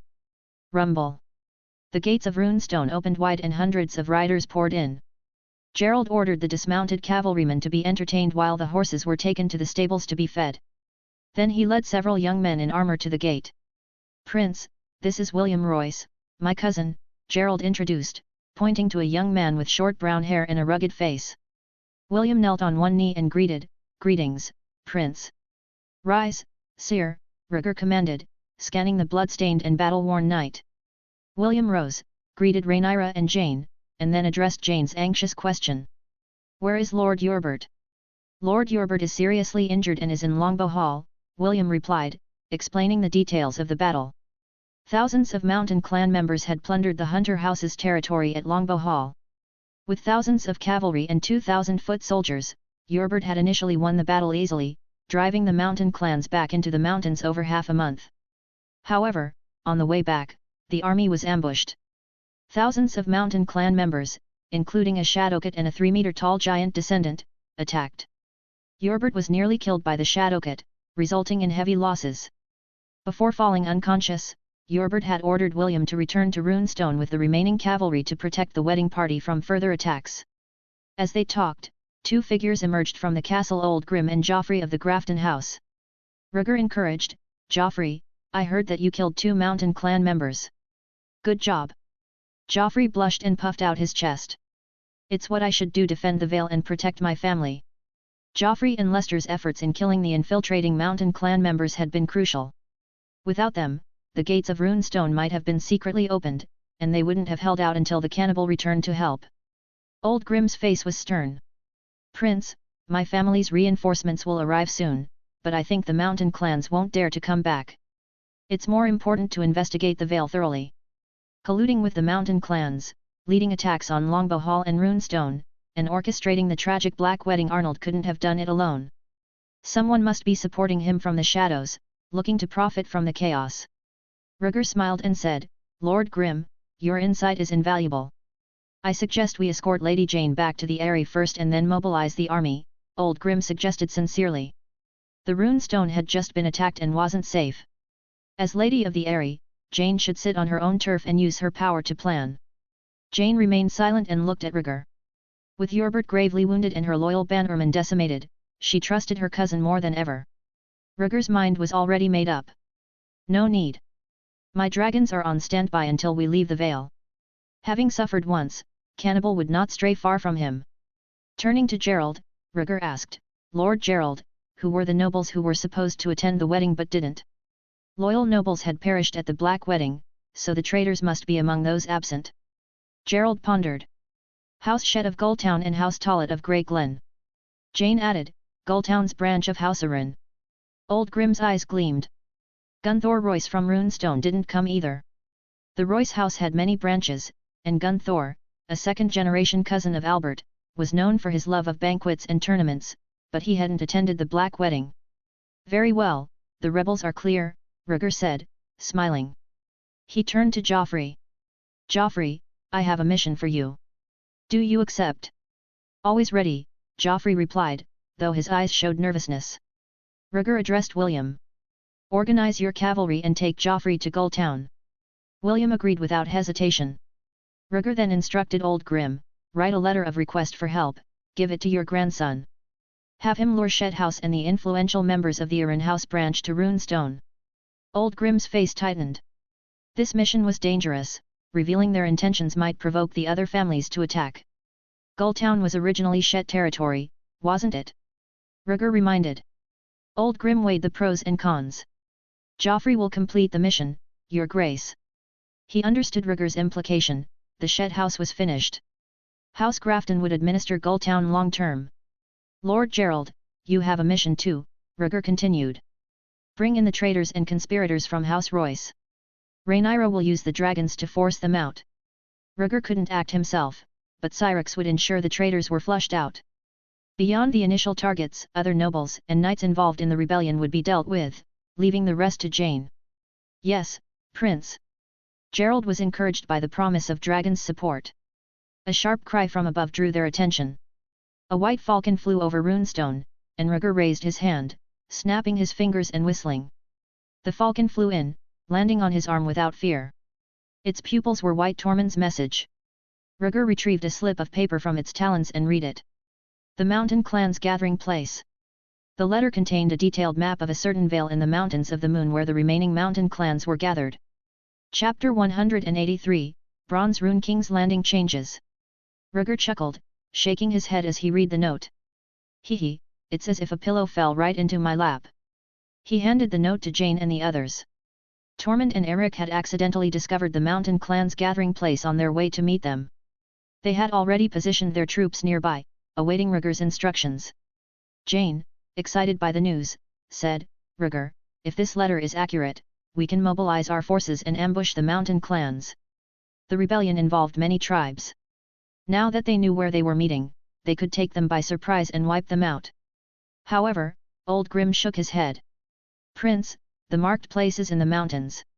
Our current troops are limited, and fighting in the mountains and forests favors the mountain clans.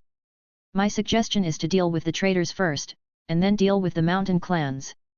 In his opinion, resolving the Shed House was the top priority. Besides, Runestone lacked enough troops, and with an unstable rear, victory would be difficult. Everyone, the traitors must be apprehended and the mountain clans must be wiped out, Rhaegar said firmly. Bring the traitors to me within 3 days. After that, I will personally lead the dragon to defeat the mountain clans. 3 days would be enough time for him to recover from his wounds. Rhaegar, your injuries. Jeyne began, worried. Enough, Rhaegar interrupted, waving his hand. The decision is made. Carry out your missions, and in 3 days, we will besiege the mountain clans. He had spent enough time in the Vale. The mountain clans and the rebels would meet their end. The group exchanged glances, and even Lady Jeyne, hesitant to defy Rhaegar's command, nodded in agreement. Very well, take me back, Rhaenyra, Rhaegar said, not wanting to waste time. He still needed to write back to Eric. Rhaenyra, surprise evident in her eyes, pushed him back toward the castle. As Rhaegar disappeared from view, he had unknowingly become the center of power, and his words were the law.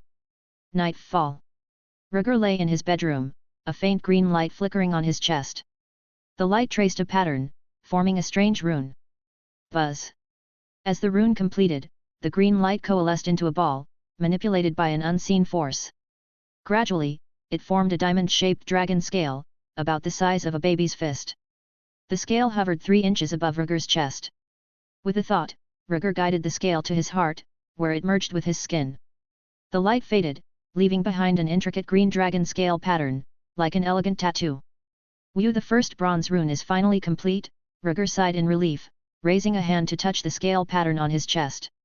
He had meticulously carved the bronze rune, adjusting it to the shape of a dragon scale and embedding it in his skin. Testing its effectiveness, he drew a dagger and slashed at the scale. Buzz. The green scale appeared, blocking the blade and preventing any damage to his flesh. Rhaegar's face lit up with joy. An excellent means of preserving one's life. He exclaimed. For now, there was only one bronze rune protecting his heart. But as he engraved more runes, they would eventually form a complete set of runic armor. Once complete, ordinary swords and knives would be powerless against him. Time to continue engraving, Rhaegar said with determination, stifling a yawn. Creating bronze runes was more time-consuming and mentally taxing than he had expected. While the serpent rune was physically draining, the bronze runes were sapping his mental strength. In his current state, engraving 3 runes a day would significantly deplete his energy reserves. King's Landing. Recent events had set off a flurry of rumors throughout the city. The former hand of the king, Otto Hightower, had returned to King's Landing and rejoined the small council as Master of Civil Affairs. Accompanying him was High Septon Madoc of the Church of the Seven, both of whom were welcomed by the king and queen. One of Otto's first initiatives was to help the orphanages and impoverished residents of King's Landing. High Septon Madoc provided manpower and led his congregation in distributing food and tending to the sick and wounded. The city's poor expressed their gratitude for the Master of Civil Affairs' generosity and praised the Church of the Seven. Flea Bottom. A group of figures in black robes moved stealthily through the streets and alleys, using the cover of night. Two figures approached the entrance of a brightly lit brothel, hiding in the shadows. "Are you sure about this, girl?" asked one of the black-robed figures, removing his hood to reveal brown curls and a confident smile. The other figure lifted her hood, revealing the delicate face of a foreign young girl. "I have a name, Sarah," she responded calmly. "It doesn't matter, Vale Morghulis, all men must die," Sirio replied with a chuckle, his eyes fixed on the girl. Sarah remained expressionless. "I no longer belong in that hellhole." "That's right, you're in Westeros now, serving a heir," Sirio said, raising an eyebrow with a hint of regret. "I am a failure." "Please don't mention it again," Sarah said coldly as she pulled her hood back up and headed toward the brothel's back door.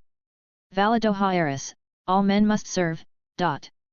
Sirio watched her go, whispering, "A girl with talent."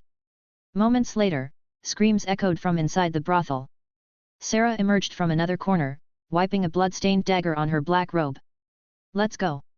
I cut the throat of that fat pig who abused the young." "Very good," Sirio said with satisfaction, pulling his hood back on. The two disappeared into a narrow alley, their presence vanishing into the darkness.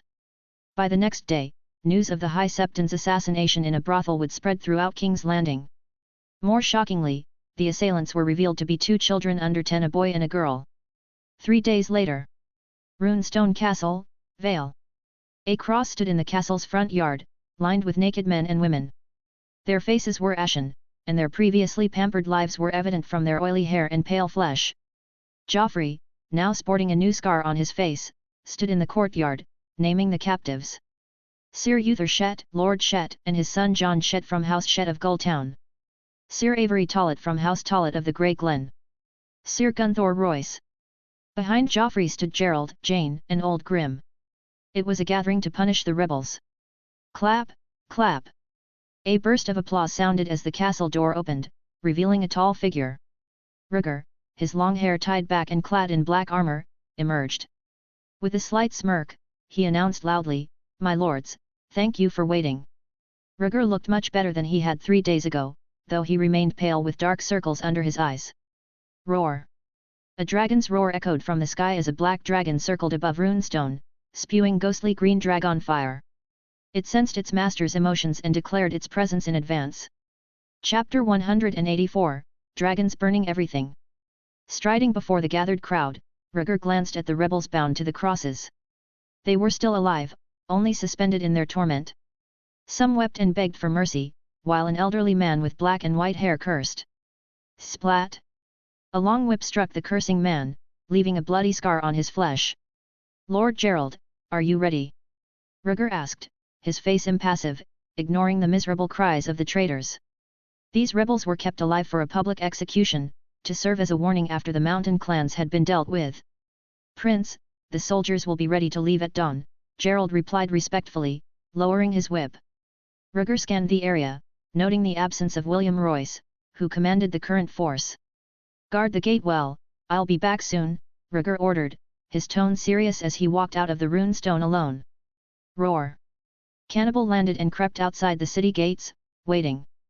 The gates opened and Rhaegar walked through with calm determination. In the distance lay the golden form of Syrax, with Rhaenyra, dressed in her dragon rider's armor, perched on her saddle. Rhaegar mounted Cannibal, and he and Rhaenyra exchanged knowing smiles. Roar! The cannibal spread its wings and took off, heading straight for the mountains of the moon. Syrax followed closely behind, roaring with excitement. In the past 2 days, Syrax had burned down 2 small castles, and now there was an air of eager anticipation for the next bout of dragon fire.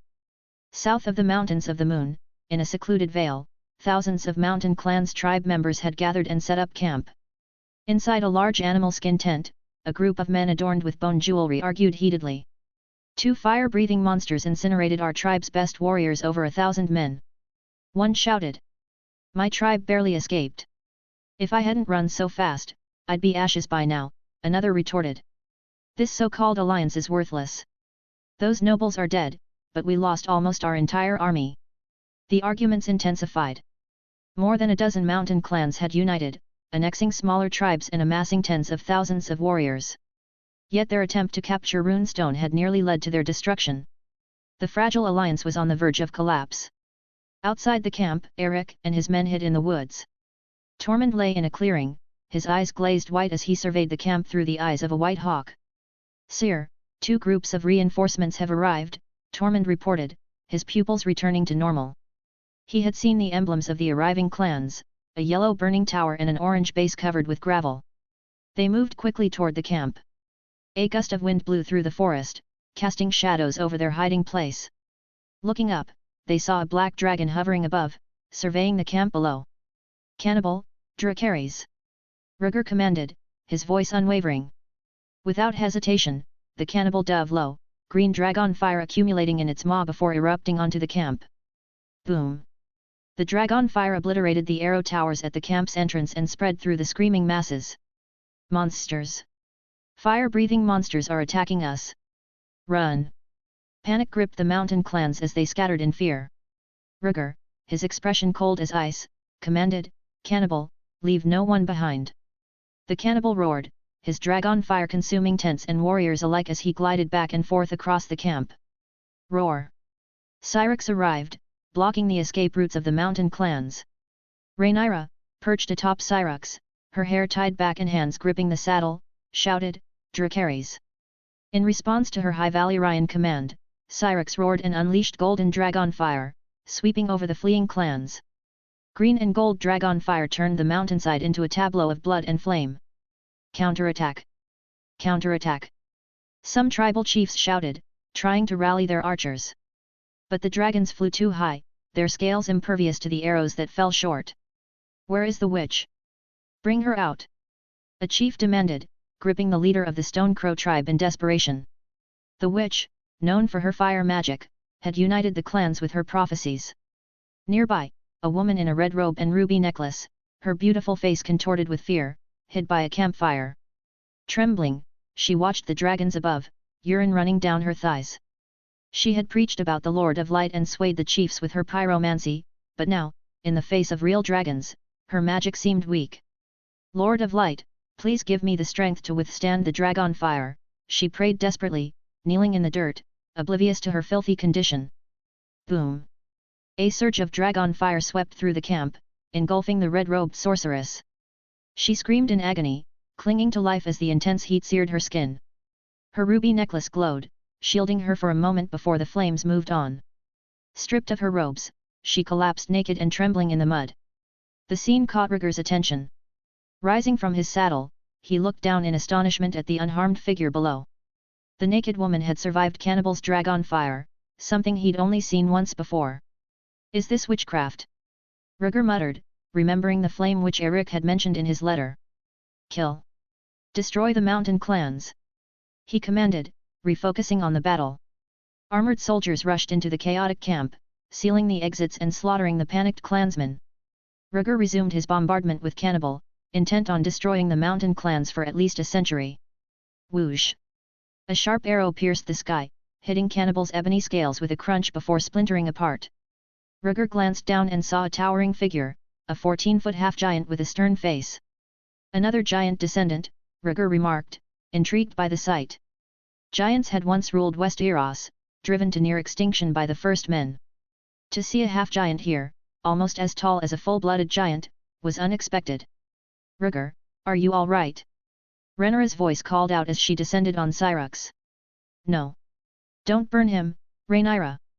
Rhaegar urgently stopped her. The half-giant intrigued him, he envisioned taming it and bringing it back to King's Landing as a formidable guard. What could be more impressive than a half-giant guard? "Humph, bad taste," Rhaenyra huffed, rolling her eyes before guiding Syrinx away. Chapter 185, Red Witch Shadowcut. The battle continued into the evening, a one-sided massacre lit by the flames of 2 dragons. The entire camp was transformed into a sea of fire, filled with the screams and acrid smell of burning flesh. Thousands of mountain clans' tribe members perished, save for a few lucky souls who managed to escape. "Cannibal, land!" Rhaegar commanded, guiding his dragon to the only remaining clearing, surrounded by flames and charred bodies. Rhaegar, we've captured the giant's descendant. What are you doing down there? Rhaenyra's voice rang out. Syrinx landed a few dozen meters away, its feet on a burning tent, eyes agitated as it stared at Cannibal. Cannibal shifted and slumped to the ground with a contemptuous snort. Syrinx, an inexperienced female dragon, was far too excited by the minor victory. Do not dismount! Rhaegar shouted back, moving forward with one hand on Cannibal's body. He was searching for the naked woman who had survived the dragon fire. After becoming a pyromancer, he had not yet mastered any magic or fire sorcery.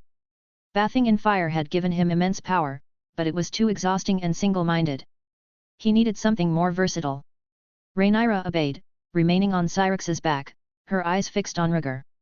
The true power of a dragon rider was in the dragon itself, going down would compromise her safety. Rhaegar scanned the burning ruins until he heard the faint murmur of a woman. Pulling aside a charred log, he stepped into the hot wreckage. There, crouched in a corner, was a naked woman with snow-white skin and a delicate figure. Her long black hair partially obscured her face, but Rhaegar could hear her praying to some god. "What is your name?" he asked coldly, slowly approaching her. The woman shivered, lifting her head timidly. Her sultry cheeks and captivating eyes drew him in as she softly spoke, "Myrcella." Her voice was so enchanting, it felt like an invitation. Rhaegar's gaze drifted to her chest, and for a moment, he was mesmerized. Noticing his interest, Myrcella's eyes sparkled as she proudly lifted her breasts. "My lord, do you want to do it?" she asked seductively. "No," Rhaegar replied coldly. "Are you a flame witch?" "Yes, my lord," Myrcella said, standing up and boldly walking towards him. "Bless the great Lord of Light, for guiding you to me." Clang! Rhaegar pressed Dragon Claw against her delicate neck, stopping her in her tracks. "You should be grateful that my sword is quick enough to sever your hand before it touches me," he taunted. Even Rhaenyra, his dragon-riding partner, had never dared to approach him so boldly. This woman, who had likely lived a filthy life, dared to think she could touch him? Fool!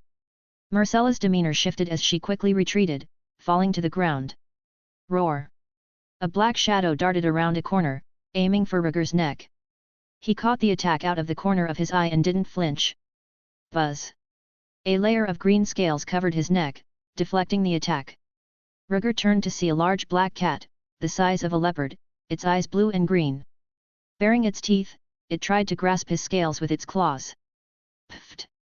With a swift swing of Dragon Claw, Rhaegar decapitated the shadowcat, its head rolling to the ground. Blood splattered across his face. Frowning in disgust, he wiped it away with his sleeve. Rhaegar glanced at the naked woman and spoke coldly, "You will suffer the same fate as this creature if you do not give me all your magic and spells." He gestured to the corpse of the shadowcat. This was no ordinary big cat, leopard, or tiger. The shadowcat, native to the Mountains of the Moon, was a fierce predator. Much like a leopard, an adult shadowcat could hunt down and kill large wild animals. Cruel by nature, it preferred to strike in the dark. Rhaegar had heard rumors that these beasts were bred by witches among the mountain clans. "I'm sorry," the woman stammered, almost paralyzed with fear as she looked at the dead shadowcat. "I'm a follower of the Lord of Light, and I know nothing of witchcraft." She really didn't know any magic. If she had, she would have infiltrated noble circles long ago to deceive the lords with her supposed powers. "All right, I believe you," Rhaegar sighed, admiring the woman's submissive posture as he slowly approached. She quickly stopped crawling, spreading her legs and forcing a smile, trying to appear cooperative. A flash of cold steel. A section of her head and hair flew off, and a fountain of blood erupted.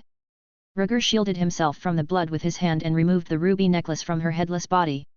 Looking down at her severed head, which still held a grotesque smile, Rhaegar murmured, "So confident, yet so fragile." With a sense of finality, he kicked aside the corpse and walked out of the ruins, the ruby necklace clutched in his hand. Nightfall. Runestone held a grand banquet to honor the victorious warriors. The rebels, now stripped and hanged from the castle walls, served as a grim reminder of their fate. Inside the castle, the celebrations were subdued, the shadow of the Black Wedding still looming over the guests. Many noble women and their ladies remained upstairs with Jeyne, grateful to be safe but mourning the fathers and brothers who would never return. Rhaegar sat at the head of the table in the first-floor hall, with only a few guests joining him. Old Grim stood, raised his glass, and said solemnly, "Thank you, Prince, for bringing victory to the Vale and avenging the dead. To the brave and noble Rhaegar Targaryen, echoed through the hall as nobles, knights, and soldiers raised their glasses and chanted his name. Rhaegar rose slowly and said, "To all of you." To the prince, the hall responded in unison, drinking deeply from their cups. The wine had been carefully tested by servants to ensure its safety, a precaution that would likely become standard throughout the Vale. Taking a sip, Rhaegar sat down and addressed Old Grim, "Lord Grim, I will return to King's Landing tomorrow. Please mobilize your fleet as soon as possible. Your gift to House Grafton will not be forgotten," Old Grim replied warmly, showing the utmost respect.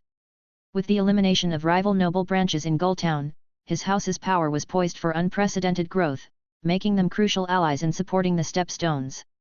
Rhaegar raised his glass in gratitude and fell silent. The Black Wedding had decimated half the Vale's nobility, and the recent rebellion had claimed even more lives. As the noble ladies returned to their families with the grim news, a significant redistribution of power within the Vale was inevitable. "Rhaegar, your wounds are not yet healed. It's time to rest," Rhaenyra advised gently as she descended the stairs from the second floor. Rhaegar smiled and replied, "Okay, I'll go back now." His injuries had long since healed, thanks to the serpent rune. The bannermen were unaware that his bandages were only for show. Rhaenyra's arrival to call him away was a prearranged signal. He had no intention of staying at the banquet all night. Chapter 186, Otto and Daemon. Leaving behind the remaining bannermen, Rhaegar allowed Rhaenyra to lead him back to their bedroom. As soon as they entered, Rhaenyra eagerly began, "Jeyne is rallying the noble women, promising two of them control over their families." Rhaegar reclined on the bed, his reaction calm. "That was expected. Did Jeyne discuss this with you?" Rhaenyra scrutinized him, her gaze suspicious. "Jeyne is smarter than you think," Rhaegar replied with a smirk. "The Arryn branch in Gulltown is failing apart, and Arnold is finished."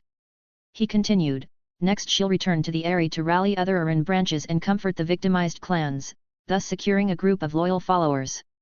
The Black Wedding had indeed decimated many nobles, especially those who had either defied or ignored Jeyne's orders. With the traitors eliminated, the Vale's power structure was more malleable than ever. Lady Jeyne seized the opportunity to create a unified regime. Though the nobles' leaders and heirs had perished, their knights and soldiers remained intact, ensuring that the Vale's overall strength would not be significantly diminished. With royal backing, Jeyne could emerge as the greatest beneficiary of the rebellion, if she can withstand the pressure. Rhaenyra, shocked by this revelation, covered her mouth. "Are you suggesting that Jeyne might shh?" Rhaegar whispered, "Do not speculate. She faced danger with us." In his opinion, Arnold's rebellion probably had Jeyne's subtle influence, but the severe consequences, the grave injury to Eobert and the Black Wedding, were too high a price to pay. It was likely that Jeyne had underestimated the ruthlessness of Arnold and the mountain clans. In another bedroom, Jessamine lay on the bed, her face pale and still in a coma. The door opened softly, and Jeyne walked in with gentle steps. She sat on the edge of the bed, looking at her friend's face and wiping the sweat from her brow with a handkerchief. "Jessamine, you must be strong and wake up," Jeyne whispered, lowering her eyes and taking one of Jessamine's hands. "Eobert is getting old, and I need you to help me carry the weight of this responsibility." Jeyne had successfully gathered most of the noble women that evening. Gerald and the Old Grim had also pledged their loyalty to her. Soon she would secure her position as Lady of the Eyrie for a long time to come. King's Landing. News of the assassination of the High Septon of the Faith of the Seven spread quickly throughout the city. Rumors were rampant, claiming that the High Septon had been molesting children in a brothel before his death. It wasn't just the High Septon, over a dozen other high-ranking priests were found murdered in brothels, their throats slit and their genitals mutilated and stuffed into their mouths.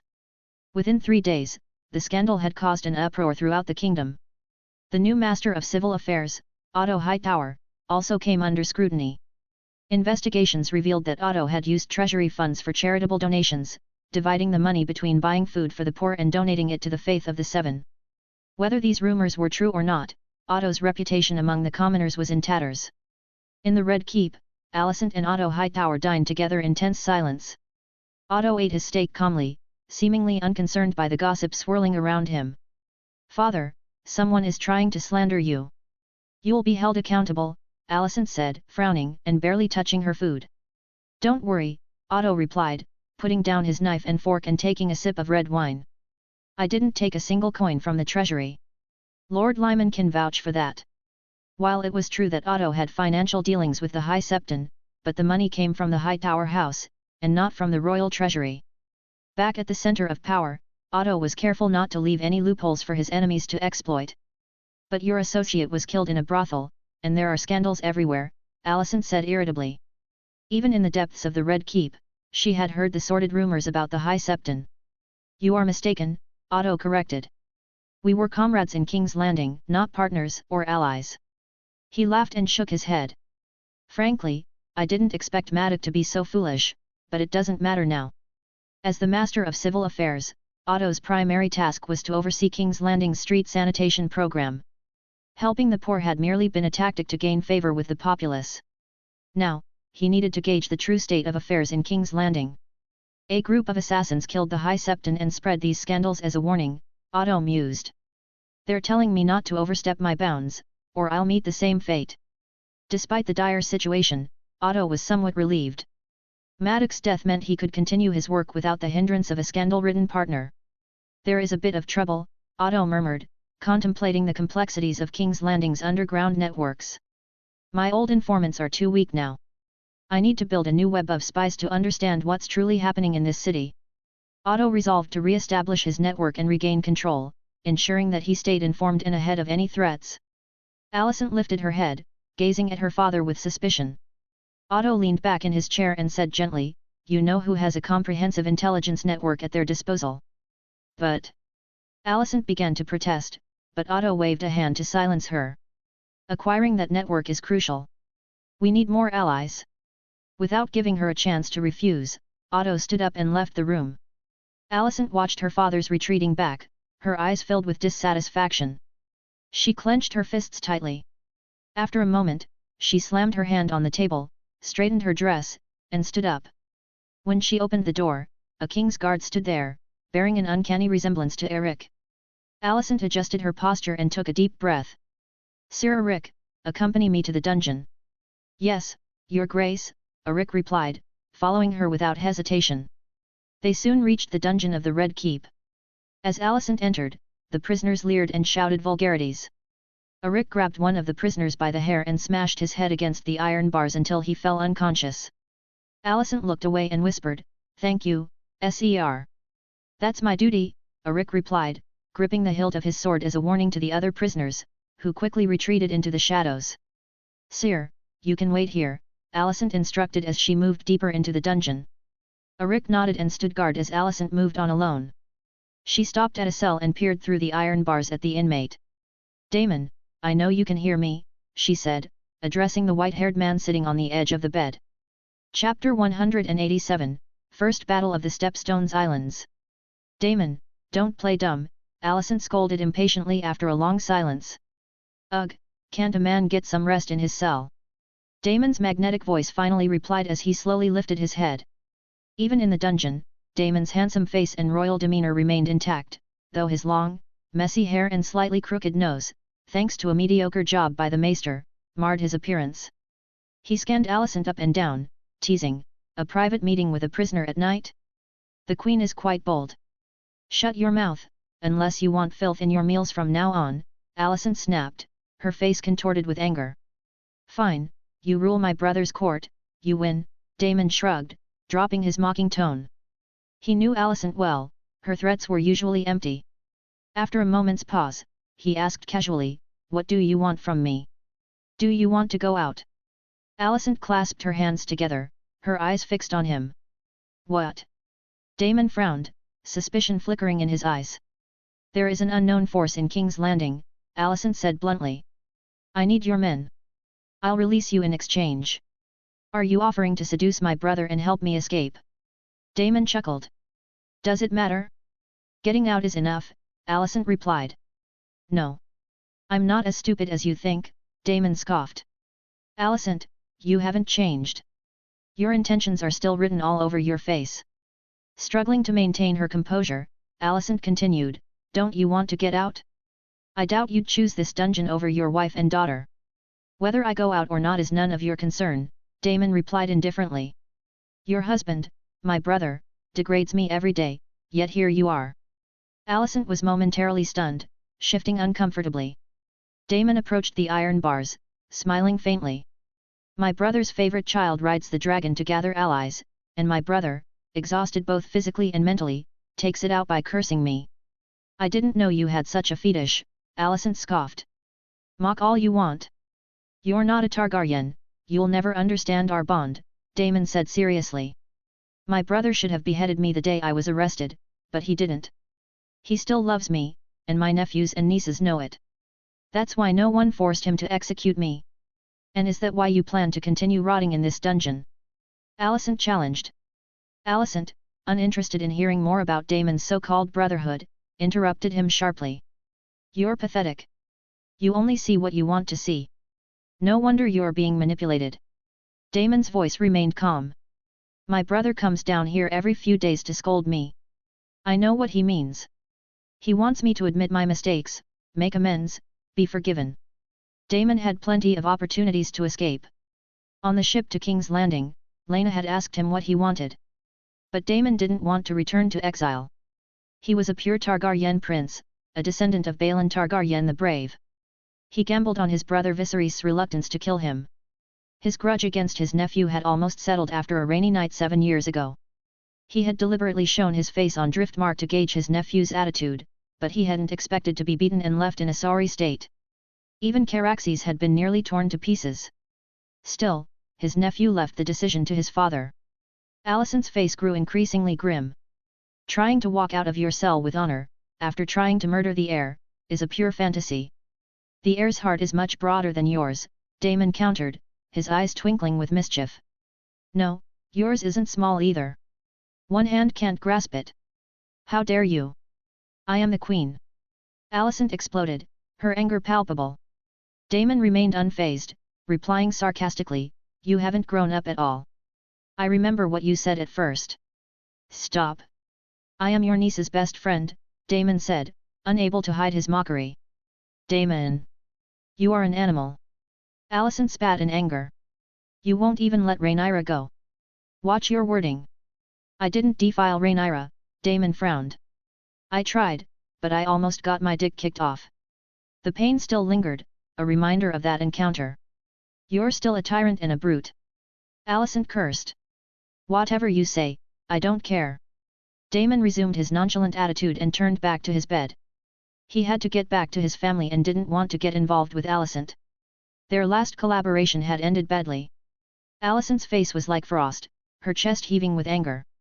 She had come to recruit him, but had only been mocked and humiliated. Daemon, you can rot in your cell.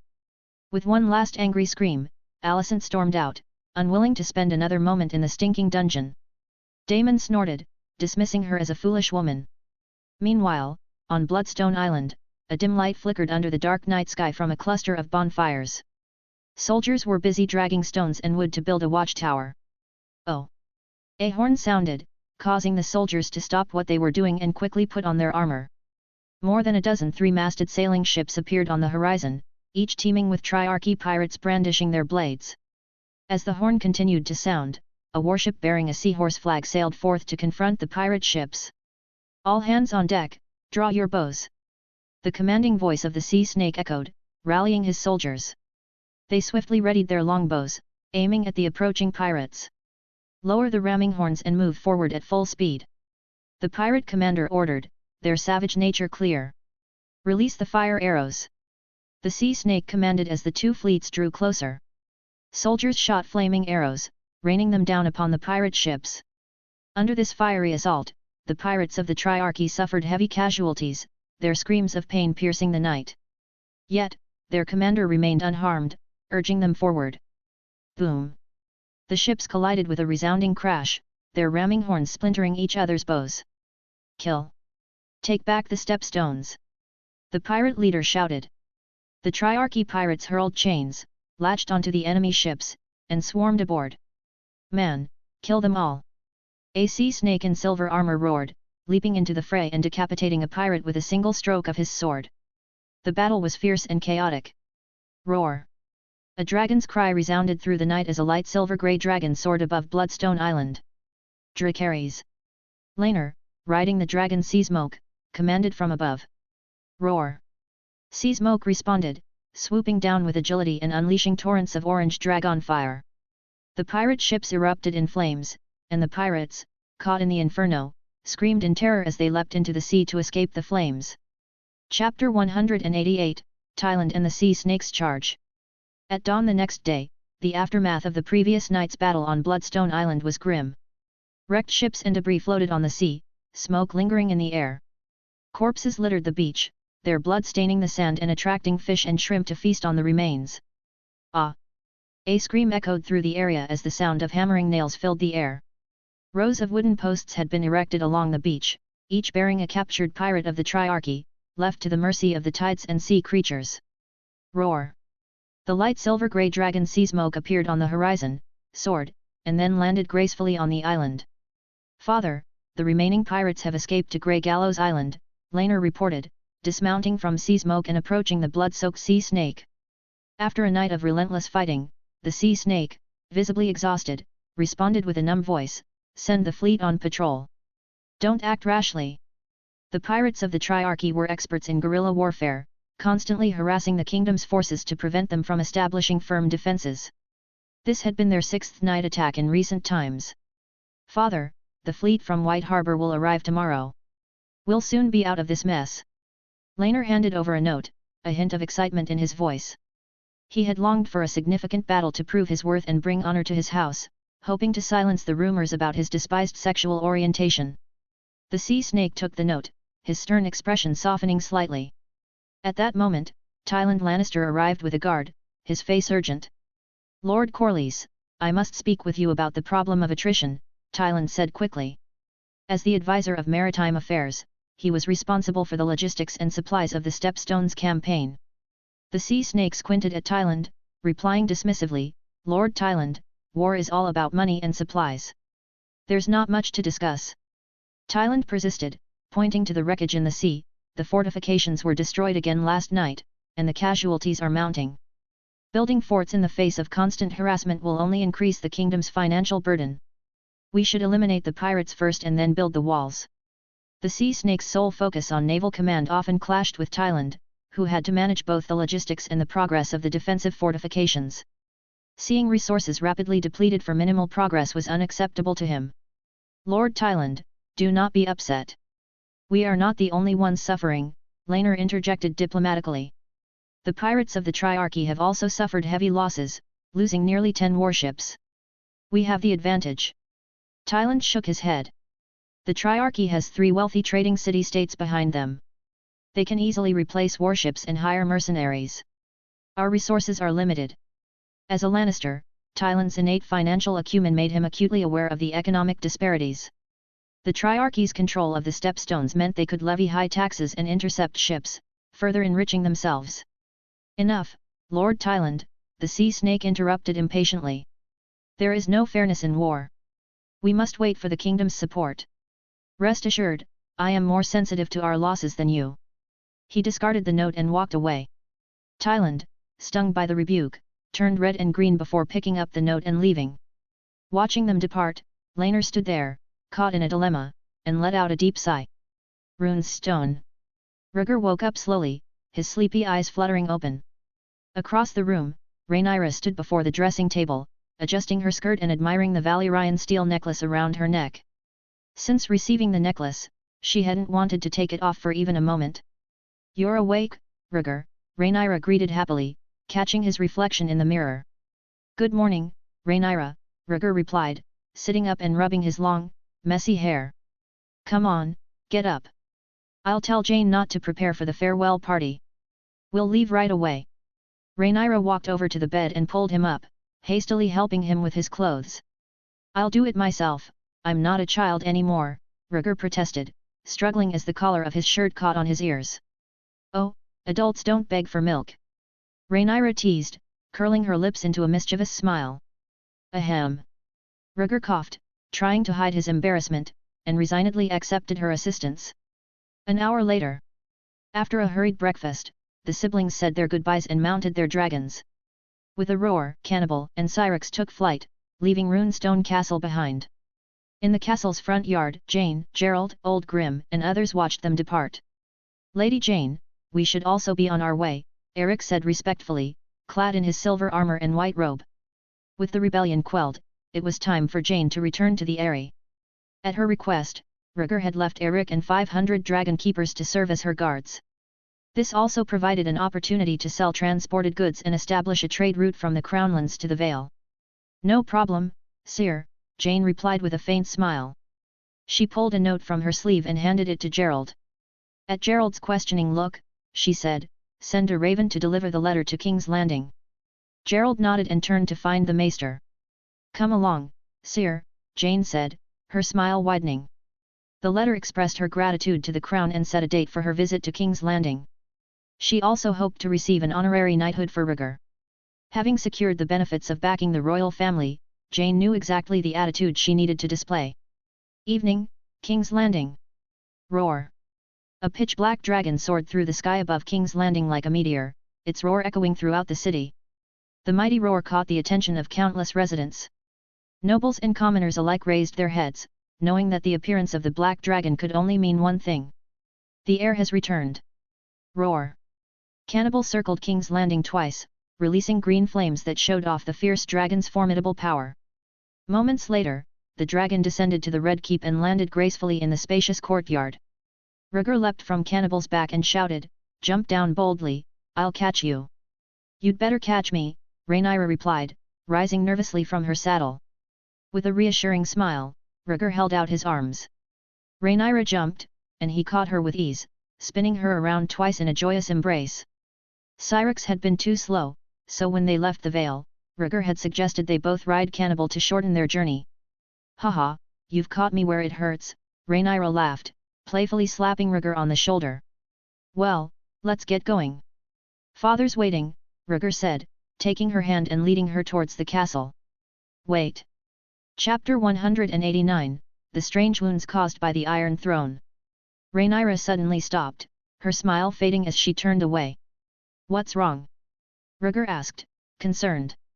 "Nothing, just, turn around first," Rhaenyra replied, her ears turning red as she awkwardly covered her chest with both hands. "Did you bump into something?" Rhaegar asked, moving closer in curiosity. "Rhaegar, you're too close," Rhaenyra said, her expression a mix of embarrassment and annoyance. Rhaegar blinked, clearly confused. "I don't understand." Rhaenyra glared at him. "It's your fault, I'm flustered." With that, she kicked him lightly and walked towards the castle alone, leaving Rhaegar puzzled and wondering what he had done wrong. The banquet hall. Viserys leaned back in his chair, his eyes full of anticipation. Musicians played soft tunes on either side of the hall, and a small dwarf, dressed as a pirate with a large head, performed comically. The sound of footsteps approaching from around the corner drew the attention of everyone in the room. Viserys looked up and immediately became excited. "Rhaegar, Rhaenyra! Father!" they both exclaimed. Now dressed in their formal black garments, Rhaenyra and Rhaegar stepped forward hand in hand. "My children, how was your trip to the Vale?" Viserys asked, rising to greet them with a smile. The siblings exchanged a brief glance. Rhaenyra smiled softly and spread her hands. "Yes." The mountain clans were stopped and the fleet from Gulltown was sent to the Stepstones. "Excellent. I've been worried about you both," Viserys said, visibly relieved. He stepped forward and hugged his daughter, then looked his eldest son up and down, ensuring he was unharmed. Rhaegar smiled, placing his hands in front of his belly, although hidden beneath his clothes were two scars, one on his stomach and one on the back of his waist. "Oh ho ho, look at this beautiful lady. The pirate mushroom sends his regards," a shrill child's voice suddenly interrupted.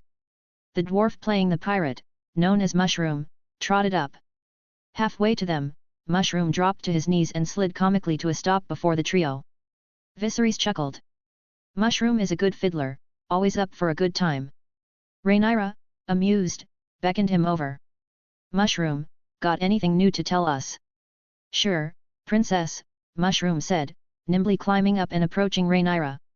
Holding his large belly, he muttered with an obsessive face, "Your beauty, princess, is the most novel and beautiful thing in the world."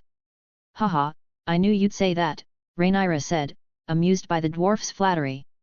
With two nobles favoring him, Mushroom felt extremely pleased with himself.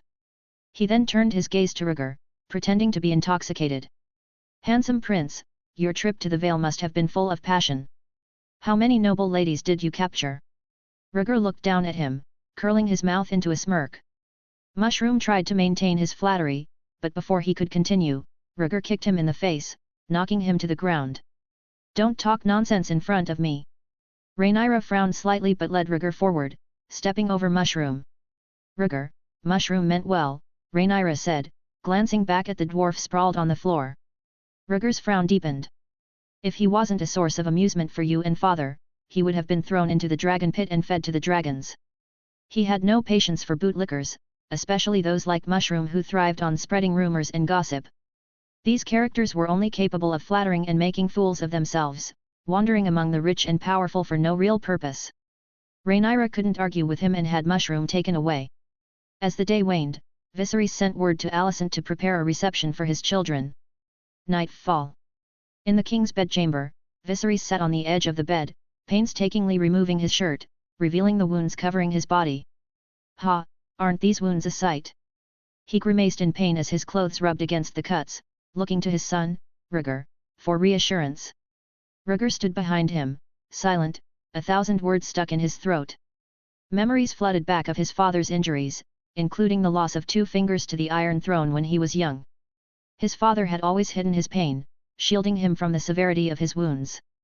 Now faced with the truth, Rhaegar struggled to maintain composure. No, you've endured these wounds with the resilience of a true warrior, he said, reaching out to touch his father's weathered skin. Viserys shook his head, chuckling softly.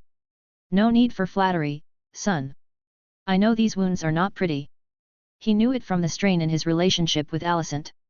Despite her silence, he felt her resistance and rejection, otherwise she wouldn't be so dry, even after they had spent so much time together at night. Rhaegar's smile faded as he sat beside his father. I will help heal your wounds and restore your health, he vowed solemnly, extending his hand and invoking the bridled serpent rune. A serpent emerged from the black smoke, slithering into Viserys' wounds. With each passing moment, the serpent grew slightly larger and more agile, consuming the black smoke that lingered in the wounds. But one wound, near his vertebrae, stubbornly resisted healing, emitting a foul odor. Despite the serpent's efforts, a trace of black smoke persisted. Confusion clouded Rhaegar's eyes as he observed the stubborn wound. It was then that he noticed something remarkable. The wound was not only healing but regenerating, leaving behind only a delicate bloodstain. Yet, the black smoke lingered, refusing to dissipate entirely. Viserys sighed in relief, feeling the burden of his injuries lift. What's troubling you, Rhaegar? He inquired, sensing his son's hesitation. Rhaegar hesitated before responding, It's nothing, father. Despite the serpent's efforts, the wounds, regardless of severity, remained coated in a thin layer of black smoke, resisting complete healing. The cuts persisted. Chapter 190, Helaena and Doran. Rhaegar stared at the remaining bloodstains, deep in thought. Over the years, many maesters had treated his father, but the results were minimal. The serpent rune had extraordinary properties, but the wound couldn't be completely eradicated. It's strange. He muttered to himself. Rhaegar, I feel the pain easing, Viserys said, groaning with relief as the runic serpent disappeared. He turned around with a smile. By the 7 gods! The pain that had built up over the years was almost gone. He felt a decade younger. Really? That's good. Rhaegar forced a smile, genuinely happy for his father. Viserys, noticing his eldest son's concern, touched the wound on his back. There was no rotting flesh or sticky pus, just a faint thread of fresh blood leaking from a small cut. Viserys' face changed slightly, his eyes flashing with surprise. His eldest son had said the wound would fully recover.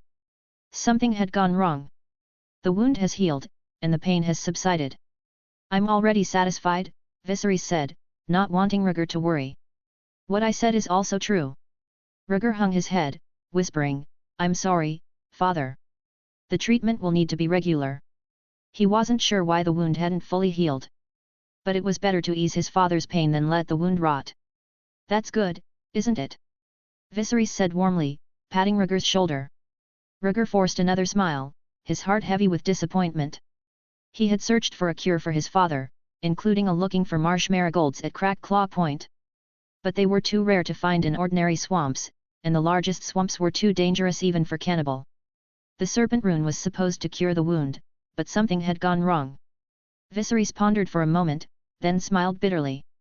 It is said that the Iron Throne chooses its masters. Perhaps I'm not a good choice, which is why I'm cursed by it.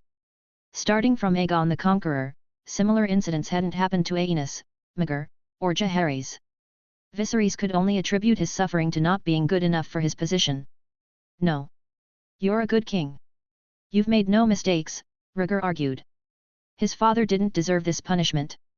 Compared to the weak Aenys and the cruel Rhaegar, Viserys was a good king. He was loved, the kingdom was at peace, and the people could eat. Throughout the history of Westeros, such monarchs were rare. The gods don't make a man rich because he doesn't make mistakes. I should not lie to myself, Viserys said, relieved. Don't worry too much about your father. I'm not that fragile. He had endured the pain for more than a decade and now felt relief.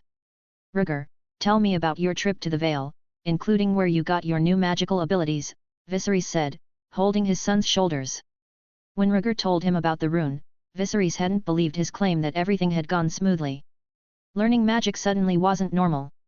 Father. Touched by his father's optimism, Rhaegar slowly recounted his experiences in the Vale. He spoke of the mountain clans and the ambush. Viserys listened attentively, smiling on the outside but squeezing his son's shoulders harder and harder. Even with Rhaegar's feats, he could sense the danger. 3 days later. The Dragon Pit. Roar. A powerful dragon's roar echoed through the dragon pit as a light blue dragon spewed fire, scorching a goat to a half-cooked state. Dreamfire, eat the goat. A young girl's clear voice commanded. Dreamfire stretched its neck, stamped its feet, and spread its wings wide. Helaena, her eyes wide with anticipation, watched from the protection of the dragon keeper. Over the past few days, Dreamfire had gone from rejecting her presence to listening to her commands. Today, it had even roasted the goat on her orders, filling Helaena with the hope of successfully taming the dragon. Roar! Dreamfire roared again, flapped its wings, and climbed up the wall of the dragon pit, flicking its tail proudly. Just because it had roasted a goat didn't mean it had to follow the orders of a small girl. Seeing Dreamfire's indifferent behavior, Helena's big round eyes showed disappointment, and she tugged at the hem of her white dress. Sister, Tessarion listened to my command. A childish voice came from the other side. Helaena turned to see a little boy with short silver blonde hair and a face full of baby fat. The boy, around 4 or 5 years old, had bright purple eyes. Durin, you did it. Helaena asked in surprise, walking towards her brother. Next to Durin stood a dejected Aemond. Dressed in green, Aemond stood behind his younger brother, his eyes full of envy and reluctance. There were only 2 untamed dragons in the dragon pit. Helaena, being the oldest, was given the chance to tame Dreamfire alone. Aemond and Durin, on the other hand, were both trying to bond with Tessarion. Surprisingly, Tessarion had taken a liking to Durin. The haughty blue dragon would not attack Durin and even obeyed his command to breathe fire. On the open-air plaza of the dragon pit, Rhaenyra looked down at the commotion below and remarked, Tessarion has recognized Durin. It looks like it will soon be tamed. Yes, our youngest brother is a genius, Rhaegar replied, hugging Rhaenyra from behind and resting his cheek against hers. Rhaenyra tilted her head and laughed. Durin is about to break your record of taming a dragon at the age of 6. That's not a record, Rhaegar said thoughtfully. But Durin is a good match for Tessarion. He is a true Targaryen. Having awakened his own bloodline, Rhaegar was very concerned about his family's lineage. He and Rhaenyra had successfully tamed their dragons at the ages of 6 and 7, far earlier than the usual 15 years old or so. He believed this was due in part to their pure bloodline.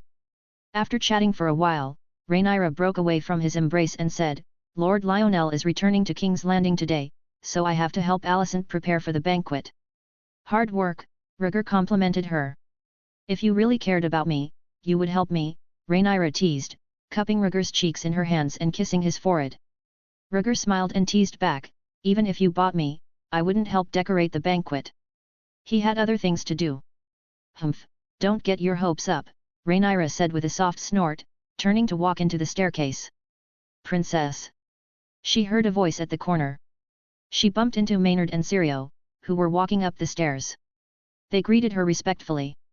Rhaenyra nodded lightly and brushed past them. Thanks for listening.